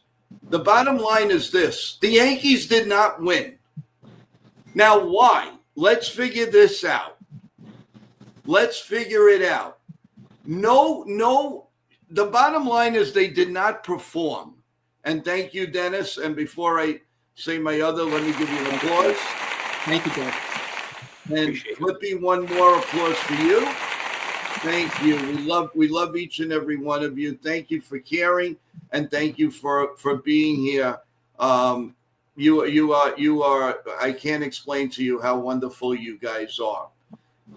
And now, again, to my point, the bottom line is, guys, we can dissect no matter what. I'm not saying everybody's right. I'm not saying anybody's wrong. But opinion is an opinion. And I am entitled to my opinion, just like everybody else in the chat's entitled. And the thing is, I'm being called out from some people for no reason. It's an opinion, guys. And forget about my opinion. The Yankees lost. They stink. Let's just say that. I'm sorry. If I hurt anybody's feelings, I'm sorry. Nobody loves the Yankees more than me. Nobody. I will challenge anybody's love for the game. And I'm telling you, I've seen it all, just like other people in the chat. But the bottom line is I've been there. I've been with them. I've been in the locker room. I've been reporting with them. I know this team is back as my backside. Well, Joe, it's not almost everyone in this chat has been respectful. I'm saying, like, it's not, even what the Yankees do, like we've. Yeah, and I'm not saying they're not. I'm not saying that. What I'm saying is, if I'm getting called out, it's not by the chat. What? Not by the chat. I'm not saying not by the majority of the chat. I'm saying right. Whatever. Yeah. Whatever it is. Not mentioning any names. Bottom line is, all I'm saying is, forget about what we think. The Yankees did not win. Now, why? I don't care. I don't care about anything else. But what I do care about is why didn't the Yankees win? And without further ado, I think Nitin is ready, and I'd love to bring him up and get his point of view. Can you just guys give me a minute really quick? Yes. Thank you. Well, it's all fun and games, guys. It really is, and I just appreciate everything. Thank you, really, everyone. You guys have been super, and Clippy again, another one. Thank you so much. And I love going at it, going toe to toe. Everybody's lovable. Everybody's everything. Whoa, Clippy, what are you doing here? Thank you so much. You are the best. I really appreciate it. We strive to do the best we can and try to give the opinions that we can that make the Yankees better. Thank you, Clippy. That's for you again. And I got to do one more. There you go. Love you guys. And there he is, finally. Yeah. What's up, everyone? And we miss him. He's having a lot of problem with his streams. Let's hope we get him back. Sean, you've been a little quiet. No, I was letting you guys talk, and I'm still kind of dealing with the migraine on the back of my head, but it's all right. No, it's just everybody's got their opinions, and I don't know. I just know this one thing. I like that everybody's sounding off, and the Yankees are gonna make moves. It's just a matter of time. But yeah, I see them making moves, and we'll know a lot more once these winter meetings come. Yeah, and Dennis, thank you again for the super chat. Another one. I really appreciate it. Thank you, everyone. Again, like I said, it's opinions. That's all it is. But no matter what we say and no matter what we dissect, the Yankees did not win. Yeah. So nobody is higher and lower in the opinions. That's what we're here for, to find out what we need to do to get us over that hump. It's been since 2009 that the Yankees haven't won. What year are we going in, guys? 2026. In my view, that's 16 years. With the ball club that has $300 million payroll. So something is wrong. Something is wrong. To EF, Joe, can you please understand this? It isn't about opinions. I don't want people to not come onto your stream because one specific person is messing with the vibe. And this isn't the first time. Guys, I mean, I totally understand. I just, I'm really sorry. Well, then you should read Dennis's comment, then Bryce's comment, then everyone's comment. I mean, I don't know. There's a lot. Okay, Dennis. Bryce, they won't address Ken. Very sad to see. I'm taking a break a bit. Don't find the fair. Others get banned, and Ken gets a pass. It's not a question of that, Dennis. It's opinions. I mean, and I understand that. It's just hard for me. Just give me a chance to address it, and I will address it. But don't leave on that account. There's so much going on in the channel. We have so much, and we respect each and every one of you here. And you know what? Words don't harm me. If I get put down, I get put down. But as long as people are not putting each other down. So please understand that. I've got thick skin. I understand it. Whatever. But please don't, just let's move on with it. It's really important to me that you guys all stay with me. We're growing together. Can you guys finally hear me? Yes, we can. Oh God, this is I don't know what's going on, but Chef Nick, what's up, my guy? Hey, what's up? What's up, Sean? Maybe I can lighten the mood here. What's up? What's up, Sean? What's up, Joe? Everyone in the chat. You guys having an intense chat. I can see. I've been trying to fix this Wi-Fi thing. I'm watching the Cowboys Lions game, 20-9 Lions right now at halftime. But what's up, Michael? What's up, everyone in the chat? Yeah, I don't know what's going on here, but it seems like you guys are having an intense back-to-back conversation here. And Joe, you got to realize the one thing is this is your channel. You got to own this channel. Oh, this is coming from me. You got to own this channel. You cannot let people downgrade your, especially you. And I can see where Bryce and some of these other people are coming from. And I think I'm not naming any names. I don't know who did what, but Joe, you cannot let them own your channel. This is your channel. Well, Bryce is right 100%, and Dennis is right 100%. Big Mama, everyone's right 100%. Yeah, absolutely. Yeah. Absolutely. And Joe, you're saying it's his opinion. I don't know. I like I said, I'm not naming any names. I'm just saying this is your channel, Joe. You got to take control of it. You cannot let anybody take advantage of it. So. And I will take full responsibility for it. And I'm sorry, again, things come out of left field. You become like, wow, I'm moving the channel. I'm doing a lot of different things, guys. And I appreciate that you have my back. I really, really do. And I will take care of it. And again, let's just kind of move on for now. Bottom line is we've got a job to do, and that is hopefully to report that the Yankees are going to do some really nice things. So, Nathan, I want to get your take on some Yankee news, possible news. Yeah, what do you think, coaching staff, and all of that?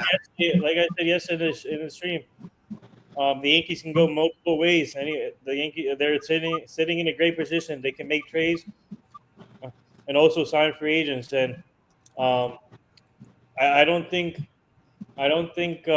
Jack Curry's comments will affect the Yankees. It's just I guess it's his opinion also. But Yankees do have money to spend, so I'm hoping. I feel confident the Yankees are going to make multiple moves here. They're going to go over the luxury tax, obviously, if they want to win. So I can the first move the Yankees make. I can see a trade happening first for them. I think they're going to solidify the team with the trade first, and then maybe go to the free agent market after. But I could definitely see a trade. And Sean, I think the Cardinals could be in play with Donovan and what's his name, JC Romero, Jojo Romero. Sorry, Jojo Romero, and then Wilson Contreras, possibly. And also, I brought up Quan yesterday. Quan, and I want Kate Smith in that deal if somehow the Yankees can pull that off.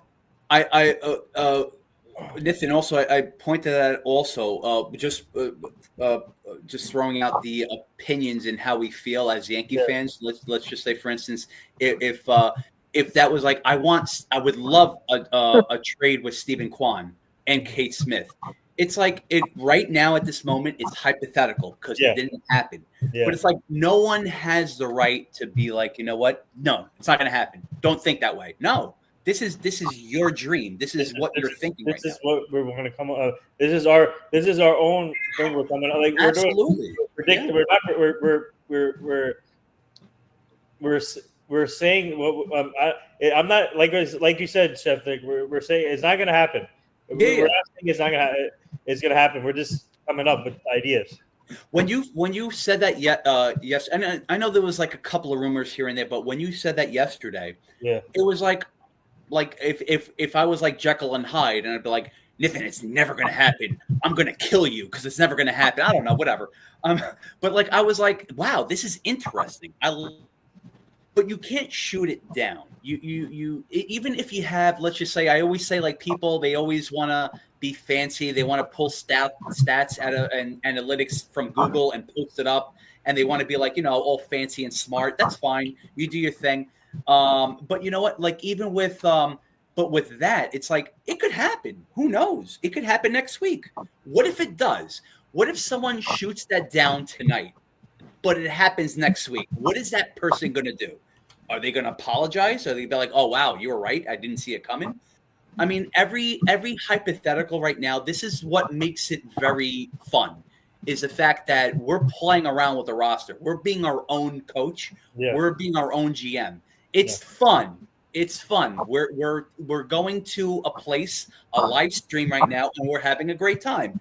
We're not taking anything seriously. Well, some people, but we're not taking anything seriously. We're having fun. We're like roster playing, and this is where opinions come in.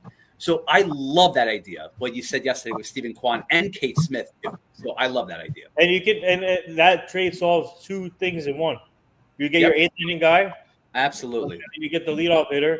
But and always the Yankees can always improve the bullpen in the free agent market. Forget about Edwin Diaz. I don't want Edwin Diaz. Chef Nick, I agree with you 100%. Yeah, Edwin Diaz ego is too far for me. Yep. He can stay with the Mets or go somewhere else. Yeah, I don't want to see him in the Yankee uniform. I would rather see Kate Smith, Banks, or I would like to see what's his name? Robert Suarez from the Padres. Those are the three guys I want. Kate Smith would be a lockdown eighth inning guy. You saw you saw what he did to the Yankees. Like I keep saying, I said this yesterday. We got to find a way to get to Benhart. That's the key. We have to find a way to get to Benhart. So I want the Yankees to get starters who can eat innings. Okay, we don't have to have flashy start. I mean, obviously, I want Paul Skeens. That's the dream scenario. That's what I said before. Yeah, that's what you said. We don't know. We don't know if it's gonna happen this year or they gotta wait. But I don't know what knowing the Pirates, they mess up everything. So I don't know. But I think you know what you know who would be a good fit for the Yankee? I think Chris Bassett. I think he can eat innings. The Yankees need innings eater because you're not going to have Cole or Rodon to begin the season, obviously, and you need innings, eating pitchers that can eat innings for you. So, and I don't know if what's his name, Clark Smith. I don't know how ready he is, but that's another one. I don't trust Clark Smith that much, but that's why a guy like Michael King would be nice to come back, and also Chris Bassett and.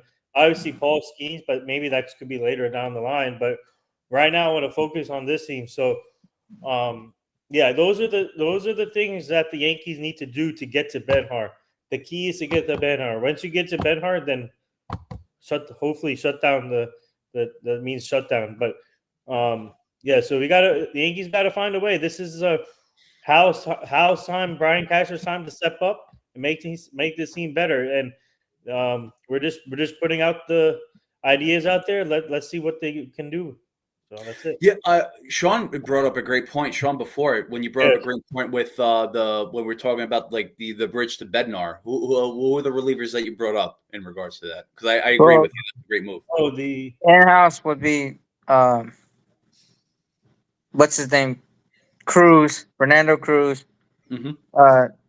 And then I would try to get Jojo Romero. Yep. Or Robert Suarez. Yeah. Those three guys would just, be right there and have three of them, and you could change whatever with matchups and different things that go on. But you have those guys to set up for David Bednar, and then you also have Bird and Duvall as like your seventh or sixth inning guys that can just help. Yeah. And then, Tim Hill we can use anywhere, so I'm not worried about when they bring him in because. Oh yeah, Tim. Hey Sean, Tim Hill. You could put Tim Hill in any inning. He'll get Right. What I'm Yeah, saying, absolutely. that's what I'm saying is, that's why I'm not setting him to a specific role. He's a Swiss Army knife. Yep. So even with what I mentioned too in regards to before with Jake Bird and Duvall is I wouldn't really throw him in the mix right now. I would like give him sort of like a spring training invite to prove themselves.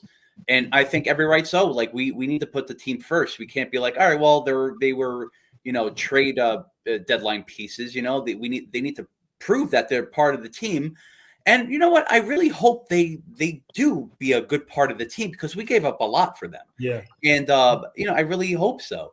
And in regards to the bullpen too, like that's really really important. And it's like when you see, like you can make a case going back to like the whether the 2000s or early 90s when they had like the bridge to Mariano Rivera. I know different time, great, okay. But they need to have the same scenario where that happens. You need that strong. Once you have a strong seventh and inning bridge to Bednar, your trusted three, then you can play around with the six, or even like if a starters go five, let's just say, like or they're like with a mop up role, like just anything like in regards to that. You still need a trusted bullpen arms. So this is something they need to pursue. They can't like wait on it. So again, like a lot of like things they need to fix. You could say that their starting rotation is fine. It really isn't. You can say that the bullpen is great. It isn't. You can say that their infield is great. It isn't. Catching, I don't know. I mean, what are you going to do with first base? I mean, are they going to play around with? I really don't know. Like the outfield, like it's just so many question marks. You don't want question marks. You want answers. You want solutions. You don't want question marks going into spring training. You want answers, solutions, and everything set in stone going into spring training. Yeah. And then you want all the supplemental depth pieces falling into place to back up your players. That's what you want. You don't want to be in a position where it's like, I don't know what to do. I guess I'll sign someone with 3 Tommy John surgeries. You don't want that. You don't want that. This is just what gets to me. It's like, well, they have all the time in the world. Well, they really don't. They really don't. Time's ticking. Time's ticking. It's on them. That's true. I agree, Chef Nick. You said it well, and I guess I'm hoping they start making moves here soon. Obviously, maybe towards the winter meetings, and we'll see a lot more action there. So, yeah, but the pressure's on Hal Steinbrenner and Brian Cashman to make moves. That's it. That's all. They have to make the team better. And Michael shines in. He says, honestly, what part of the Yankees right now is great? Right now, they're not great. They're not a great team. They're Michael. They're like a 75-win team right now as we speak, and they have a lot of holes to fill. So, like I said, the pressure is on them. They got to find ways to make this team better, either trades and free agent signings. Like I said, we're bringing up scenarios where they can make the team better. So let's see what happens. Right now, we got one great on the team. One what? I'm sorry, Sean. We got one great, maybe 2 on the team. Yeah. Yes, I agree. And you know who that is? You know who they are. Garrett Cole and Judge. I was gonna say Billy McKinney. Really? No, but Judge is one of them. I mean, yeah, you could say Cole too, but the thing is how is he going to respond after coming back from this Tommy John? Yep. But the other one is Giancarlo. But how much really is Giancarlo? I mean, we know that we could get 30-some on home runs without him trying, with his one hand tied behind his back. But he can't run, and he gets injured. So we know that there's going to be time that we're not going to have Big Stanton, Big G in the lineup. So we need to fortify our lineup. We need to fortify our rotation, and we need to fortify our bullpen. And then we need to figure out, are we going to let Boone actually manage the team with how it goes in the game? Or are we going to let analytics dictate how he manages the team? No, true. Yeah, very true. Yeah, So the updated score on the Cowboys is 27-16. Yeah, Dallas just scored. The defense is not looking good, but they got to stop him here. Well, yeah, Nathan, you had to figure the last 3 weeks. I mean, they played some really good ball. This Lions team is tough, and this is a big game for both teams. So It is. I knew this was going to be a tough matchup for the Cowboys. So this is they're still in this game. The good thing is they're still in this game. They're down by 9. They just need to get this big stop here in this drive because Jared Goff, Jared Goff, what he's going to do. They're going to tear him. He's going to tear him up. But here's one problem though Dallas has on offense. Aiden Hutchinson is in the backfield almost every play. Yeah, it's ridiculous. Yeah. I don't know. Let's see what happens in this drive. But the refs made some super crazy calls. So hold on. That's the one thing that irritates me is there's too many penalties, and it's like it's almost like these refs are like, no, hey, we want to one up the umpires in the MLB. Yeah. We're gonna call fouls that are not fouls, but then we're gonna let other ones go like, that's not really a foul. Yeah, right. Oh, let me ask you guys this. So now the coaching staff is now official. Yep. With, Boone, Osman's back, Luis Rojas, and then you got Dan Fiorito, and then also what's his name? Mickey Mouse, Donald Duck. The guy we got from the Mets again, Dan, the assistant pitching coach. Oh, Desi Yanez. Yeah. And also, Lucy. The only guy I like on this coach. Actually, the two guys I like on this coaching staff right now, Matt Blake and Dan Fiorito. Yeah. Yeah. But, it's like, oh no, Luis Rojas. Why? I don't know. And why James Rosen? I thought they're going to replace the hitting coach. Come on, man. No, well, remember it was depending on it. The Twins were going to hire him, but the Twins went with somebody else. So we said, yeah, come on, right back. And the same thing with Rojas. The Orioles decided they didn't want him. So we're like, yeah, come on back. Yeah, come on back. Open arms. Yeah. Oh, Lord. But, here we go again. The guy that sent John Carlos Stanton home in the World Series. Yeah, really. There has to be someone better. There has to be people better than that. Willie Randolph? Anybody. Like, how do you, again, I bring up James Ross and, how do you, just openly say you don't know what's going on with the Yankees offense, especially with Volpe? You don't know what's going on. And he said that publicly. It's you can't do that. You can't say that. How do you, that's bad. You should have gotten fired for that. It's I don't know. And he's back. Unless he does something magically, just, I don't know. Just finds himself and he changes himself, then, okay, great. Maybe they'll change the Yankees' ways. I don't care how many runs they had or home runs they have. Sorry to cut off, but no, you're good. Mm-hmm. When we got Sean Casey, he'd be great. Yeah, the Yankees players related to him, and Sean Casey was awesome. Judge loved Sean Casey. I just feel I thought Sean Casey loved the job. I thought he was going to stay longer, but I know with the kids and all family, he would have been a good long-term hitting coach for us if he was interested. Yeah, and now he's got a cushiony job with the thing. Man, why couldn't we get Mark DeRosa as our hitting coach? I love that. He's comfortable with his job right now. He loves his job. That's the thing. I mean, or if we could get Ken Griffey to take time away from doing photographs. Yeah, yeah. There you go. You'd be a good hitting coach. After Rojas sent Stanton home in the World Series, I wanted him fired immediately.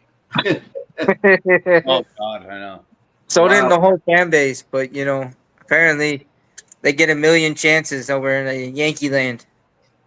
Yeah. I don't know. It really bothers. Like you get rid of Travis Chapman, first base coach. You get rid of the bullpen coach.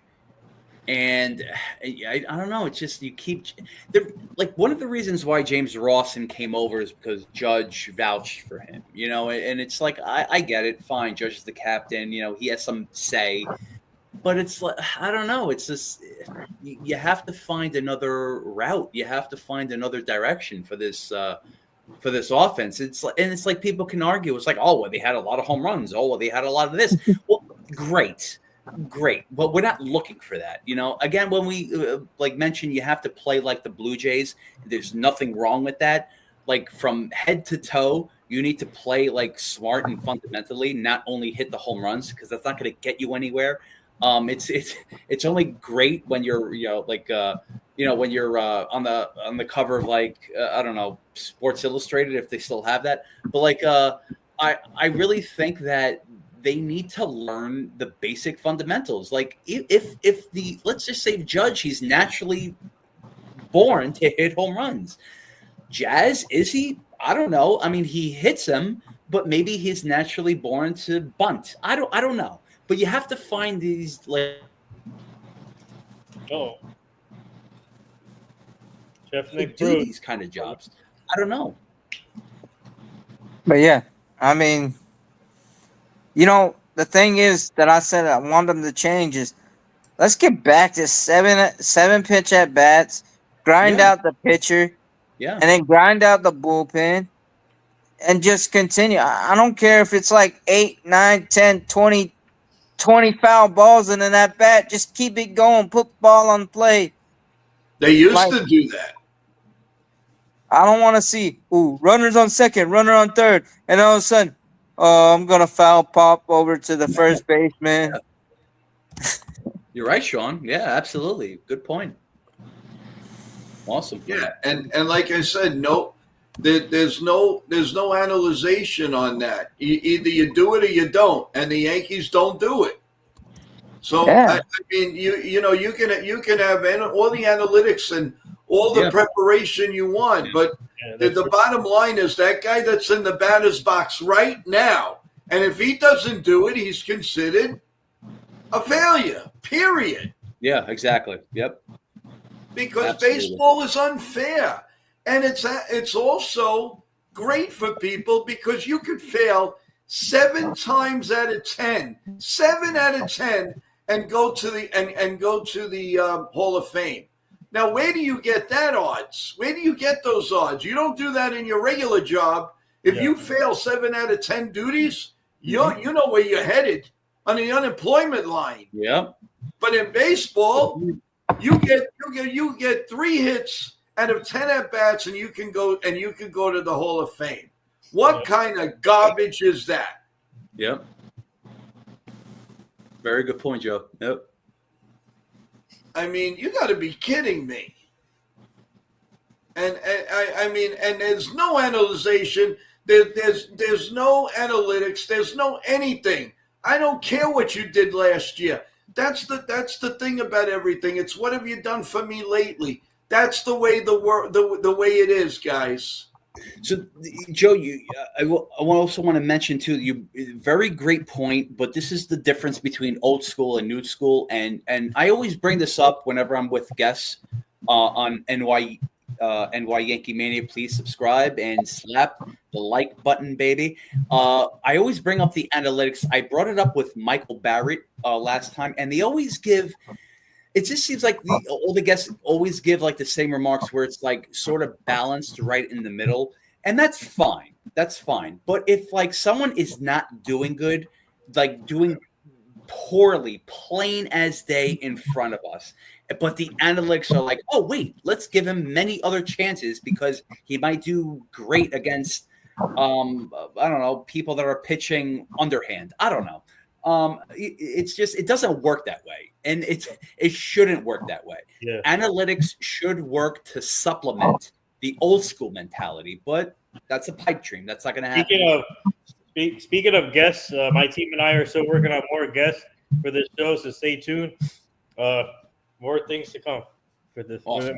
Well, we have a couple of pretty good guests coming up. Yeah, so December 8th, my team and I booked David Arsma, December 8th at 11:30 a.m. Eastern. He'll be joining this show. And then Tuesday, December 9th, my team and I also booked Savannah Bananas pitcher Connor Harris. He'll be joining at 9:30 a.m. Eastern. Yeah, that should be a lot of fun. Maybe we'll do a little dancing, a little boogie down. You can mention to him that we also booked that umpire was on here, Vincent. When we booked him for you guys. Yes, yep, you booked him, and he danced. He actually danced for my nephew, who loves the Savannah Bananas.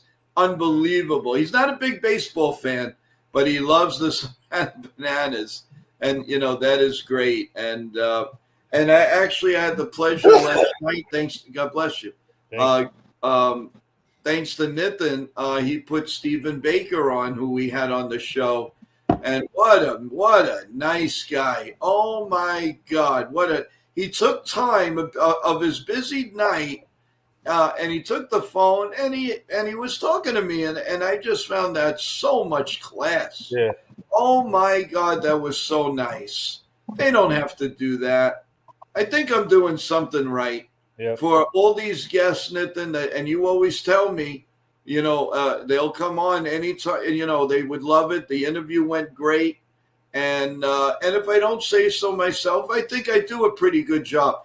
Now, one thing I can tell you is, I have lived everything, guys. I have nothing written down. Nothing. Yep. The only thing I have written down is a couple of stats that the player or the superstar did, but every question is not. God bless you. Is out of my head, and I think, and I'm proud of that. I am really proud of that. So if I make a mistake, it's on me. There. But if I do it right, it's done the correct way. So that and I totally love the fact that they love coming back on. Jason Michaels is another one. Yep. All you got to do is just call him. Yep. Monty Snyder. She will come on anytime. She's a gem, an absolute gem, a wonderful person. Caterina Michio. Yep. Will come on anytime. She doesn't know too much about baseball, but she loves the Yankee chat. She loves everything about it. And she's also willing to help anybody that has an ailment. So kudos to Katerina for that. And the list goes on and on and on and on. So we're doing something right, folks. We are doing something right. And I'm very proud of my staff. Not just my staff, it's all of us on NY Yankee Mania. I never say me. It's we. That's what this show is all about. And of course, we can't do it without the chat. We cannot do it without the chat. Absolutely. There was another one here. Orlando's back. Oh, hey, Orlando. What's up, Orlando? Orlando, my guy. What's up, brother? Yeah. What's one move you feel is going to happen for the Yankees this winter meeting, if we make any? The one I feel confident with is Amai. Okay, cool. Yeah, I like that. Yeah, I third that. What about you, Sean? I know. I fourth that. Amai. That's the one I feel 100% confident that's gonna happen. Especially because there's like 0 to little bit of maybe hype around it, but yeah, this, it usually bodes well in our favor. But it's time we get another Japanese star on our team. Joe, I tuned into your live stream to hear your expertise, and I'm hoping one day that Chef Nick can do a one-on-one interview with you. I shouldn't have read this.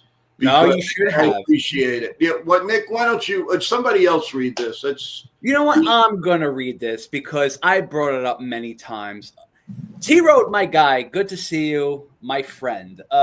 Joe, I tune in to the live stream to hear your expertise, and I'm hoping one day Chef Nick, who is me, can do a one-on-one interview with you because you could write a book and I'd be the first to buy it. Well, Wow. you know what, T-Road? I've You said make this me cry here. Oh, don't cry. Let's make this a reality because I've said this plenty of times and I would love to do it. So it's up to Joe. So the pressure is on Joe. That's right. Well, All the pressure and in the also- world is on Joe. Also, Chef Nick is welcome to come on our other shows too. Oh boy.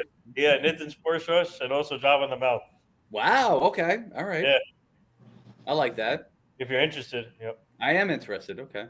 Yeah. But like speaking with with me interviewing Joe, I brought this up to Joe a few times. It's totally up to Joe. I think it'd be great, but T-Road was one of those people, and one of the savages in the community, I like to call it, which is a great thing. But also there was also a couple of other people, savages in the community, that brought it up as well. And time will tell. Joe, I think this is a great final conversation that we need to have, and I think I need to do that. So, well, let's make it happen. If that's what you want, I will not deny it. If you want to do this, because I don't want to be looking like I'm stuck up or anything like that. But you guys brought this up. This is not my doing. This is something you guys want to do, and I'll embrace it. I do embrace it. Nick, if you want to do it, I'm all for it. Let's do it. Let's rock and roll. Okay, then you got yourself. Hey, the game is 27-19 now. Yep. Oh, wow. 63-yard field goal by Brandon Aubrey. Cowboys kicker automatic. He's got to get a big award, man. That kid is fantastic. He can kick it from far. And my God, is it still the third or is it the fourth quarter now? Third quarter still. Oh, okay. So they really do have a chance. Yeah. So this is another big stop though. This drive could determine the game, but this drive the Cowboys need to stop on this drive, and then they're basically down by one score now, pretty much. Nick, can you? Is another one that I don't feel I should read. Jake, another awesome member of this Savages in the community. Jake, you're our savage in this community. Yeah. You're a savage in this community, and that's a compliment. Just remember that. Savages in the box. That's right. So Jake, Joe, we all love you here. I think I can speak for everyone when I say we would all love to hear about what you have to say. You inspire a lot of us all. Absolutely. Wow. Why are you surprised for? I don't understand. Like, everyone loves you, man. Like, we got to do it. We should have done this a long time ago. Yeah, of course. You're inspirational. You're an awesome person, man. Come on now. I just try to make this work, man. You always. I just love it, and when I can make you guys smile, when I can make somebody smile, and I get these great emails that I inspire people, and they want my opinion. It just makes me so happy, and to take an example, Evan is very special to me. Mm-hmm. He trusts my judgment. He listens, and he's been with me since since I asked him to come on, and just the thought of if I can mentor him or help him in any which way, or anybody in that respect, I just love it. And my door, my number, my text, my email is there for everyone, each and every one of you guys. And I mean that from the bottom of my heart. And I work 24. I am retired. I retired early. And I wanted to, because I wanted to move on. And this is what what everybody says, from family to friends. Oh yeah. This is what I was to do. And I enjoy every minute. I don't care how tired I am. I don't care what it takes. Mm-hmm. But I think in 5 months, what we have grown here, almost 700 subscribers, almost 40,000 views. No, what am I saying? 100,000 views, 30 something thousand in 1 month. That is an amazing feat. Now, I never share that because I don't want to sound ridiculous. I don't want, but you know what? You make me say it. You make me say it. And it's a joy to bring you guys joy.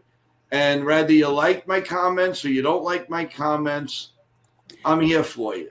It's not about that, And, Joe. and what we're doing for the winter meetings, I will not stop until the last trade is made. Until whatever the Yankees do, we will be on top of it. Rather the Yankees listen to us, they don't listen to the show. Whoever knows, whoever doesn't know. But you know what? Little by little, NY Yankee Mania is getting out there. And that's the most important. And it's people like, and I'm not calling him out because he's here. It's people like Nitin, who has a platform that has so many people on it. And the minute you put something on it, the likes, the views, just like 100 in less than 2 minutes. And for most of what I put out, and it's just amazing. It's absolutely amazing. And then the people that, actors, actresses that have come on and have not only subscribed to the show, but, tell everybody about it. It's just something that I now you guys got me talking. I mean, that's the bottom line. But Chef Nick, keep going.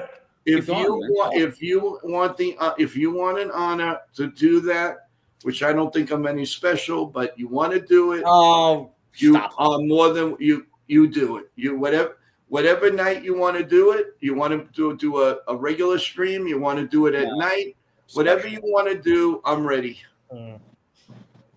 Yeah, absolutely. Yeah, I'll be the interviewer, and we could even do it live. We don't have to do it from like a live stream. We could do it live. Like I could be in your presence.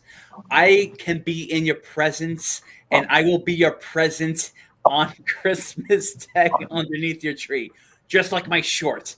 Well, I am, there is something I want to say for the private stream, but of course, we are working on a few things so that, but no, whatever's easier, whatever you like is like I said, is fine with me. I mean, okay. All right. If that's the honor you want to have and everybody doesn't think it's, like a put up from me, because it's not. It really, as you can see how long Chef has been trying to get this done. Yeah. It's been a while. So I appreciate it. I appreciate, everything, everybody, and what I really like is if you guys have an idea, if you want to see something, I'm all ears, guys. If somebody wants to do a little segment, whatever it is, by all means, let me know. Let us know. I can't read minds. But I know people have things in their mind. You may think, I don't know if it's a good idea. Let me be the judge of that. And maybe we can fine tune it or whatever it is. But that's what NY Yankee Mania is. Opportunity. Yeah. Don't pass it up. It's a platform. It's everything. It's Yankee news. It's entertainment news, it's jokes news, it's fun news. Whatever you want it to be, it will be. If you want us as family, we're here family-wise. If you need a friend, we are a friend. We are kind of unique. And that's, that's really all I can say. I thank each and every one of you, and we're not stopping. My goal is 1,000 subs by Yankee opening day, and I don't see a reason why we can't do that, especially if we put out good content and not the same content, all kinds of good stuff, things that one little thing can make a difference in your life, whatever it is, even a small Christmas gesture. Well, you know what? We made you smile. That's the whole idea. That is why we're here. Each and every one of us, from Nick to Sean to Nitin to everybody, Evan, Johnny Salami, everybody, George, doesn't matter. Each and every one of them are here to brighten up your day. So, Joe, I want to point out something that you one Big Mama made. No. Earlier about like Is this the one you say? Comments. Okay. Yeah, this is yes. Yeah, very good comment. Thank you, Big Mama. I just wanted to say that you've never said anything wrong when I was in the background or even live, or you've never said anything wrong. If people disagreed, that's totally normal. But like said anything wrong in regards to being offensive or insulting, you never did. So I want to bring that up to light that you can say whatever you want. I've agreed with you, and there's times where I disagreed with you. I've said that. Wow, you It's keep like freezing a it. constructive. Yeah, absolutely. Yeah, absolutely. It's always like a constructive conversation. That's just the way it is.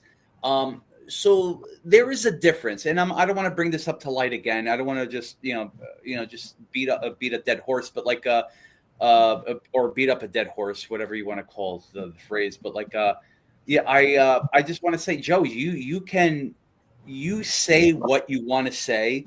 If people want to disagree with you, that's perfectly fine. That's the beauty of freedom of speech.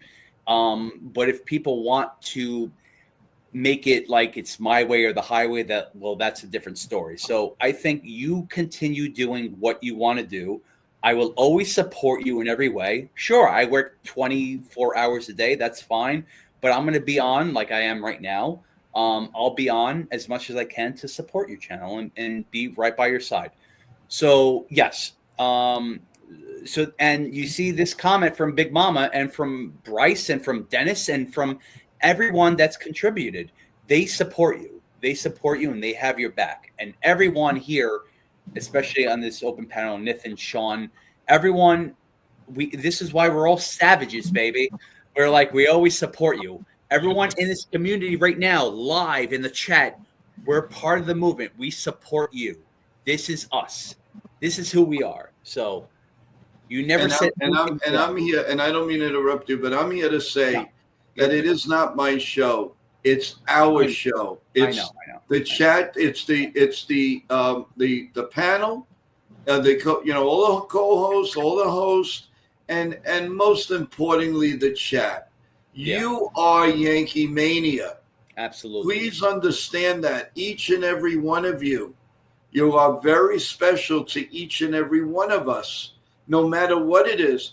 And like I said, if we can't get to your comment right away, that does not mean that we're dissing you or we're not doing anything. You know, the thing goes very, very fast, and you got to have eyes like a hawk. And I love that problem because that means a lot of people watching.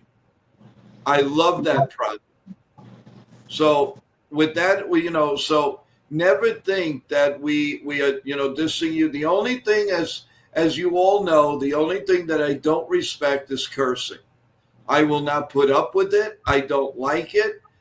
I have lost a few families because I was called out to say what happened to the family channel. And when I hear that, it hurts me deeply. Yeah, Joe. Because just look what my team just did for you guys. What happened? Look, bring it up. Wow. We got Andrew Jones? Yeah, my team just booked it for you. Oh my God. Oh my God, that's awesome. Yep, December 12th, Friday. Wow. 9:30 a.m. Eastern, yeah. Oh, Lord. I am speechless. Oh, December 12th. Oh, wow. Wow. Yeah. It's 9:30 in the morning. Yeah. Andrew Jones, the legend. Oh, he God. Hey, my team is deserves, friends with him. Yeah, so For the he first time, deserves I to be made in the told him, Hall of we Fame. told hey, we told him about you guys. We told him about the show. He was sold. It was just a matter of getting on because he was he remember I told you, Joe, we've been working for this on this for a while. yes. The problem with his schedule was busy. He was traveling for golf events. He's been traveling, but he said December 12th will work at 9:30 a.m. Eastern. Could he be our hitting coach? No, he deserves to be in the Hall of Fame. Yeah, I told you, Absolutely, guys, the chat. My team and I were connected with a lot of special people in this sports industry. I'm telling you guys, if you guys stay patient with us, big things will happen for this show. So there you That's go. awesome, man. Yeah. Wow. Nitin, I'm speechless. I am, oh my God, I am so looking forward to that. I'm even going to be nervous, and it takes a lot for me to. The only guy that ever got me nervous was George M. And Steinbrenner. he just told us that he told my team and I he's looking forward to it. He gave he gave a thumbs up. He's really excited. So That's awesome. Yeah. Wow. I and don't know what I don't know by the what way, to think. his son plays in the minor leagues too. So Now I really hope everybody in the chat, you do know who Andrew Jones is. Everybody I knows hope Yeah. come on, If you don't know, got to know who he is. you should be pumped up, guys. Come on, this is no, he should be in the Hall of Fame, and it's a shame that the voters haven't voted him in. Yeah, I And he know. was and he was exciting as a Yankee. Yeah. I mean, we know him as an Atlanta Brave, but he was a Yankee. That center field, nobody. I put him in the class with Paul Blair. That's Mhm. how smooth he was. Hold And on. honestly, I think he's a tad better than Ken Griffey Jr. I gotta say, Oh, you talk about Andrew Jones, right? Andrew Jones. yes. yeah. I mean, 10 Gold Gloves Yep. in center field speaks In for itself. Atlanta, In Atlanta, 10 Gold Gloves. wow, guys, you heard the breaking news. Andrew Jones, the great center fielder for the Atlanta Braves, will be joining us on December the 12th at 9:30 Eastern. Please, everyone, come on with bells. And we are going to promote this baby like no other baby has been promoted. That's Yeah, so- awesome. I am Yeah, my excited, team, super The first time excited. we connected with him, he was on our show four years ago, and ever since I built a great relationship with them and with him, and he loves what I do with my team, and he's been with us for a while, and we love working with him, and like I said, he's excited for this show, and we told him we told him that all the guests that's been on this show, it's been through us, and he trusts the product. So we told him that we told him the most of the athletes that we booked for you guys already, so, and he's obviously good friends with all of them too. He's, like I said, he's ready. He's looking forward to this, and can't wait. Good. All right. That's awesome. Yeah. Whoever wants to join, I'm giving you guys a green light. Except Nick, Sean, if you want to have the opportunity to interview him, you can. I'll be there. Yep. I'll be there. And then I'll be there. thank you, Michael. Wow. Love it. Thank you, Nathan. I'm telling you. One time I am speechless. Hey, Well, Joe, Now, if Nitin can Joe, do one other little favor, yes, and that is, he knows who I want, besides Willie Randolph. I want Meredith Baracus. That's who I want on this stream, because I would love if I had two. I had one joy, and that was Christine Shaughnessy. That was my number one anchor, and that I was on top of the world. Meredith is my idol as a woman, a broadcaster, sportscaster, Yankee take. She is the best in my book. I hope he goes. I hope he goes into next year's Hall of Fame. Andrew Jones. Yeah, Yeah, but I think the first one that should be on there is Don Mattingly, Mhm. Second one is Dale Murphy. That's from the the And Veterans Don Committee. Mattingly. Yeah, Don Mattingly and Dale Murphy, and Fernando Venezuela. And then on the regular ballot, Andrew Jones should be one of the five. And Yeah. Wow. yeah, I mean, the guy played consistently all throughout his career. And I'll tell you this: when he was with the Yankees, he was productive with the Yankees too. Yeah, Yes, he was productive and he was consistent. I have a funny story. I remember exactly where I was when I got the text that Andrew Jones signed with the Yankees, and it was it was just like, oh my God! And I told the whole store it was Raymore and Flanagan. I was there buying a bedroom set. And all of a sudden, I went, "Oh man, the Yankees just got Andrew Jones," and everybody was like, "Wow, what happened?" Blah blah.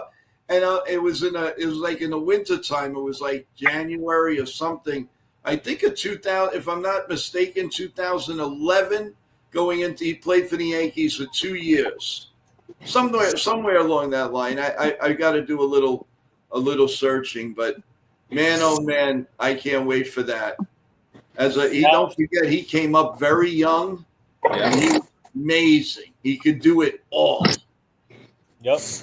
Yeah. Yeah, no, that wow, I'm speechless. Now I was talking with Chef Nick that we put together the stream to come on at 8:30, and we said, half hour, half hour. Yeah, I know, right? We And look what are happened. 2 Look what hours happened. and 21 minutes. Look what we gifted you, an early Christmas present.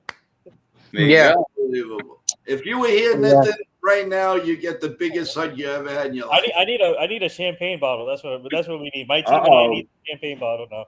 Oh You boy. got it. You got it. Don't Bottles, worry. man. But Don't worry. You got it. No, but this guys, I'm telling you right now, Friday, December 12th, 9:30 a.m. Eastern. Get your popcorn ready. This is a special treat that we just did for you guys, and I'm giving the green light to Chef Nick, Sean, Evan, whoever wants to join, you join. Thank This you. is Yeah. this is a special one for. no, I'm be giving there. you guys. Let's make this a big panel for Andrew Jones. Absolutely. all right. I'll be But there. I Let's gotta make get this a big going. show. I think we should make this one a big show. So I'm giving the green light. Whoever's available that day, I'm giving the green light to. So Okay. Sean, are Yeah. you okay? Yeah, no, my migraine's just getting worse, and then my phone's about to die at the same time. So No problem. Go ahead, Sean. Dallas has Thank you. scored. Dallas has scored. yeah, I was trying to stay tuned with everything, but it's just kind of getting worse. No, you're a trooper. Go rest, man. We'll see you hopefully in the morning stream. Get well. feel better, Yeah, Sean. Thank you, Get brother. well, Sean. All right. Thank Good you. night. Feel Thank better, you for yeah. your great Night. work. Good night. Get some rest. All right. Now that where we are, 3. All right, Dallas just scored, guys. It's 30-25 now in Detroit. How many minutes left? Okay, now hold on. This game is crazy. Hold on. It is now. Oh, it's 9:52 left. Oh, so we have time. So Dallas is going for the 2-point conversion to make it a 3-point game. Really? Yeah, Let's I hope thought they get it. Interesting. Okay. Call the play-by-play, Nathan. You might as well. Dak Prescott has the ball. He's looking for. There you go. Got it. Threw it to Jake Ferguson. They got the 2-point conversion. Down by 3. Let's Wow. go. Let's go. Come on. Oh, man. That's what I'm talking about. See, this is Wow. something different about this Dallas team. They don't give up. They like last year's Dallas team, they will give up easily. But this team, it seems like, I mean, obviously, but they're going through a lot with Marshawn Nealon, the guy who passed away. But something has. I'm not saying that has to do with it, but I think they're playing more like spirited football now, which is cool to see. Nathan, you have a challenge from Uh-oh. Michael. There's one guy that you won't be able to get, and that's Brian Cashman. Oh, I think first we're focused on getting Gracie Cashman on here, his daughter. Yeah, she's But awesome. she did a lot of stuff with Yes Network, so She's excellent. She really is good. she does a great job. She does all the Yes Network interviews at the stadiums, and she's good. Should have her for ransom to have Brian Cashman on your show. Yeah, we should. You want Randy Levine on your show? No. No. He'll just sit. He'll just sit here with the glasses, with the string on his glasses. Like, Yeah, I'm the Yankee president. Yeah. Okay. And what do you do? I don't know. They tell me what to oh, do. I just sit there like this. Yeah, there you go. That's it. Yeah, that's it. My million. And I remember him as a young boy, really, in the locker room. I mean, young boy. He's older than me. But I'm just saying, I remember him so young. Oh. And, I says, oh, I wonder who this guy is. Yeah, well, now we know who he is. Okay, I'm going to send you. So let's promote this heavy for Friday. Let's put this. Everybody. Well, this is for next Friday, right? Yeah, next Friday. But December, start promoting now, so people can. Oh, definitely. I'm going to put out. I'll try to get a video. We'll try to get a video on Andrew Jones. I'll put it on the short. I'll do a lot of whatever I can, because that is a really, really good stream, and looking forward to it. Yeah, we'll get right on in it. Then you don't have to twist my arm. No, that's for damn sure. Chef Nick, I feel bad because you got to get up early. Hey, what time did you get up? About 3 o'clock. 3 o'clock again? I don't know. I don't have any time schedule anymore. I just go to work. I don't sleep. So. I feel so bad for you, man. Nah. Oh, it's no. okay. No, get him. I hate this new kickoff rule. Come on. Nah. Where are they now? They're already midfield with that kickoff rule. Oh, jeez. Historic. That's why I said it's just better off that I don't know about it, and the Cowboys do a lot better. But you know what, guys? We are going on to 2 hours and 30 minutes. All right, let's just be on. I'll do the play-by-play for the game. Oh, my God. Yeah, let's do an overnight show. There we go. And basically everybody's staying with us. This is awesome. Yeah, I know. Thank you, man. Yeah, thank you. Oh, man. I'm glad that you didn't end it, because while you guys were talking, that my team was finishing up the final details of the interview for Friday. So I don't know, man. Your team works 24 hours. I'm working on. I'm trying to get some of them on here so you can meet them. So yeah, really, we would love to. Yeah, we would love it. But no, some final thoughts, guys, and it's been a long stream, and we've got tomorrow, and I've got tomorrow morning. We've all got tomorrow, so we really appreciate it. So yeah, final thoughts, guys, and then we'll pick this up tomorrow morning. Who wants to go first?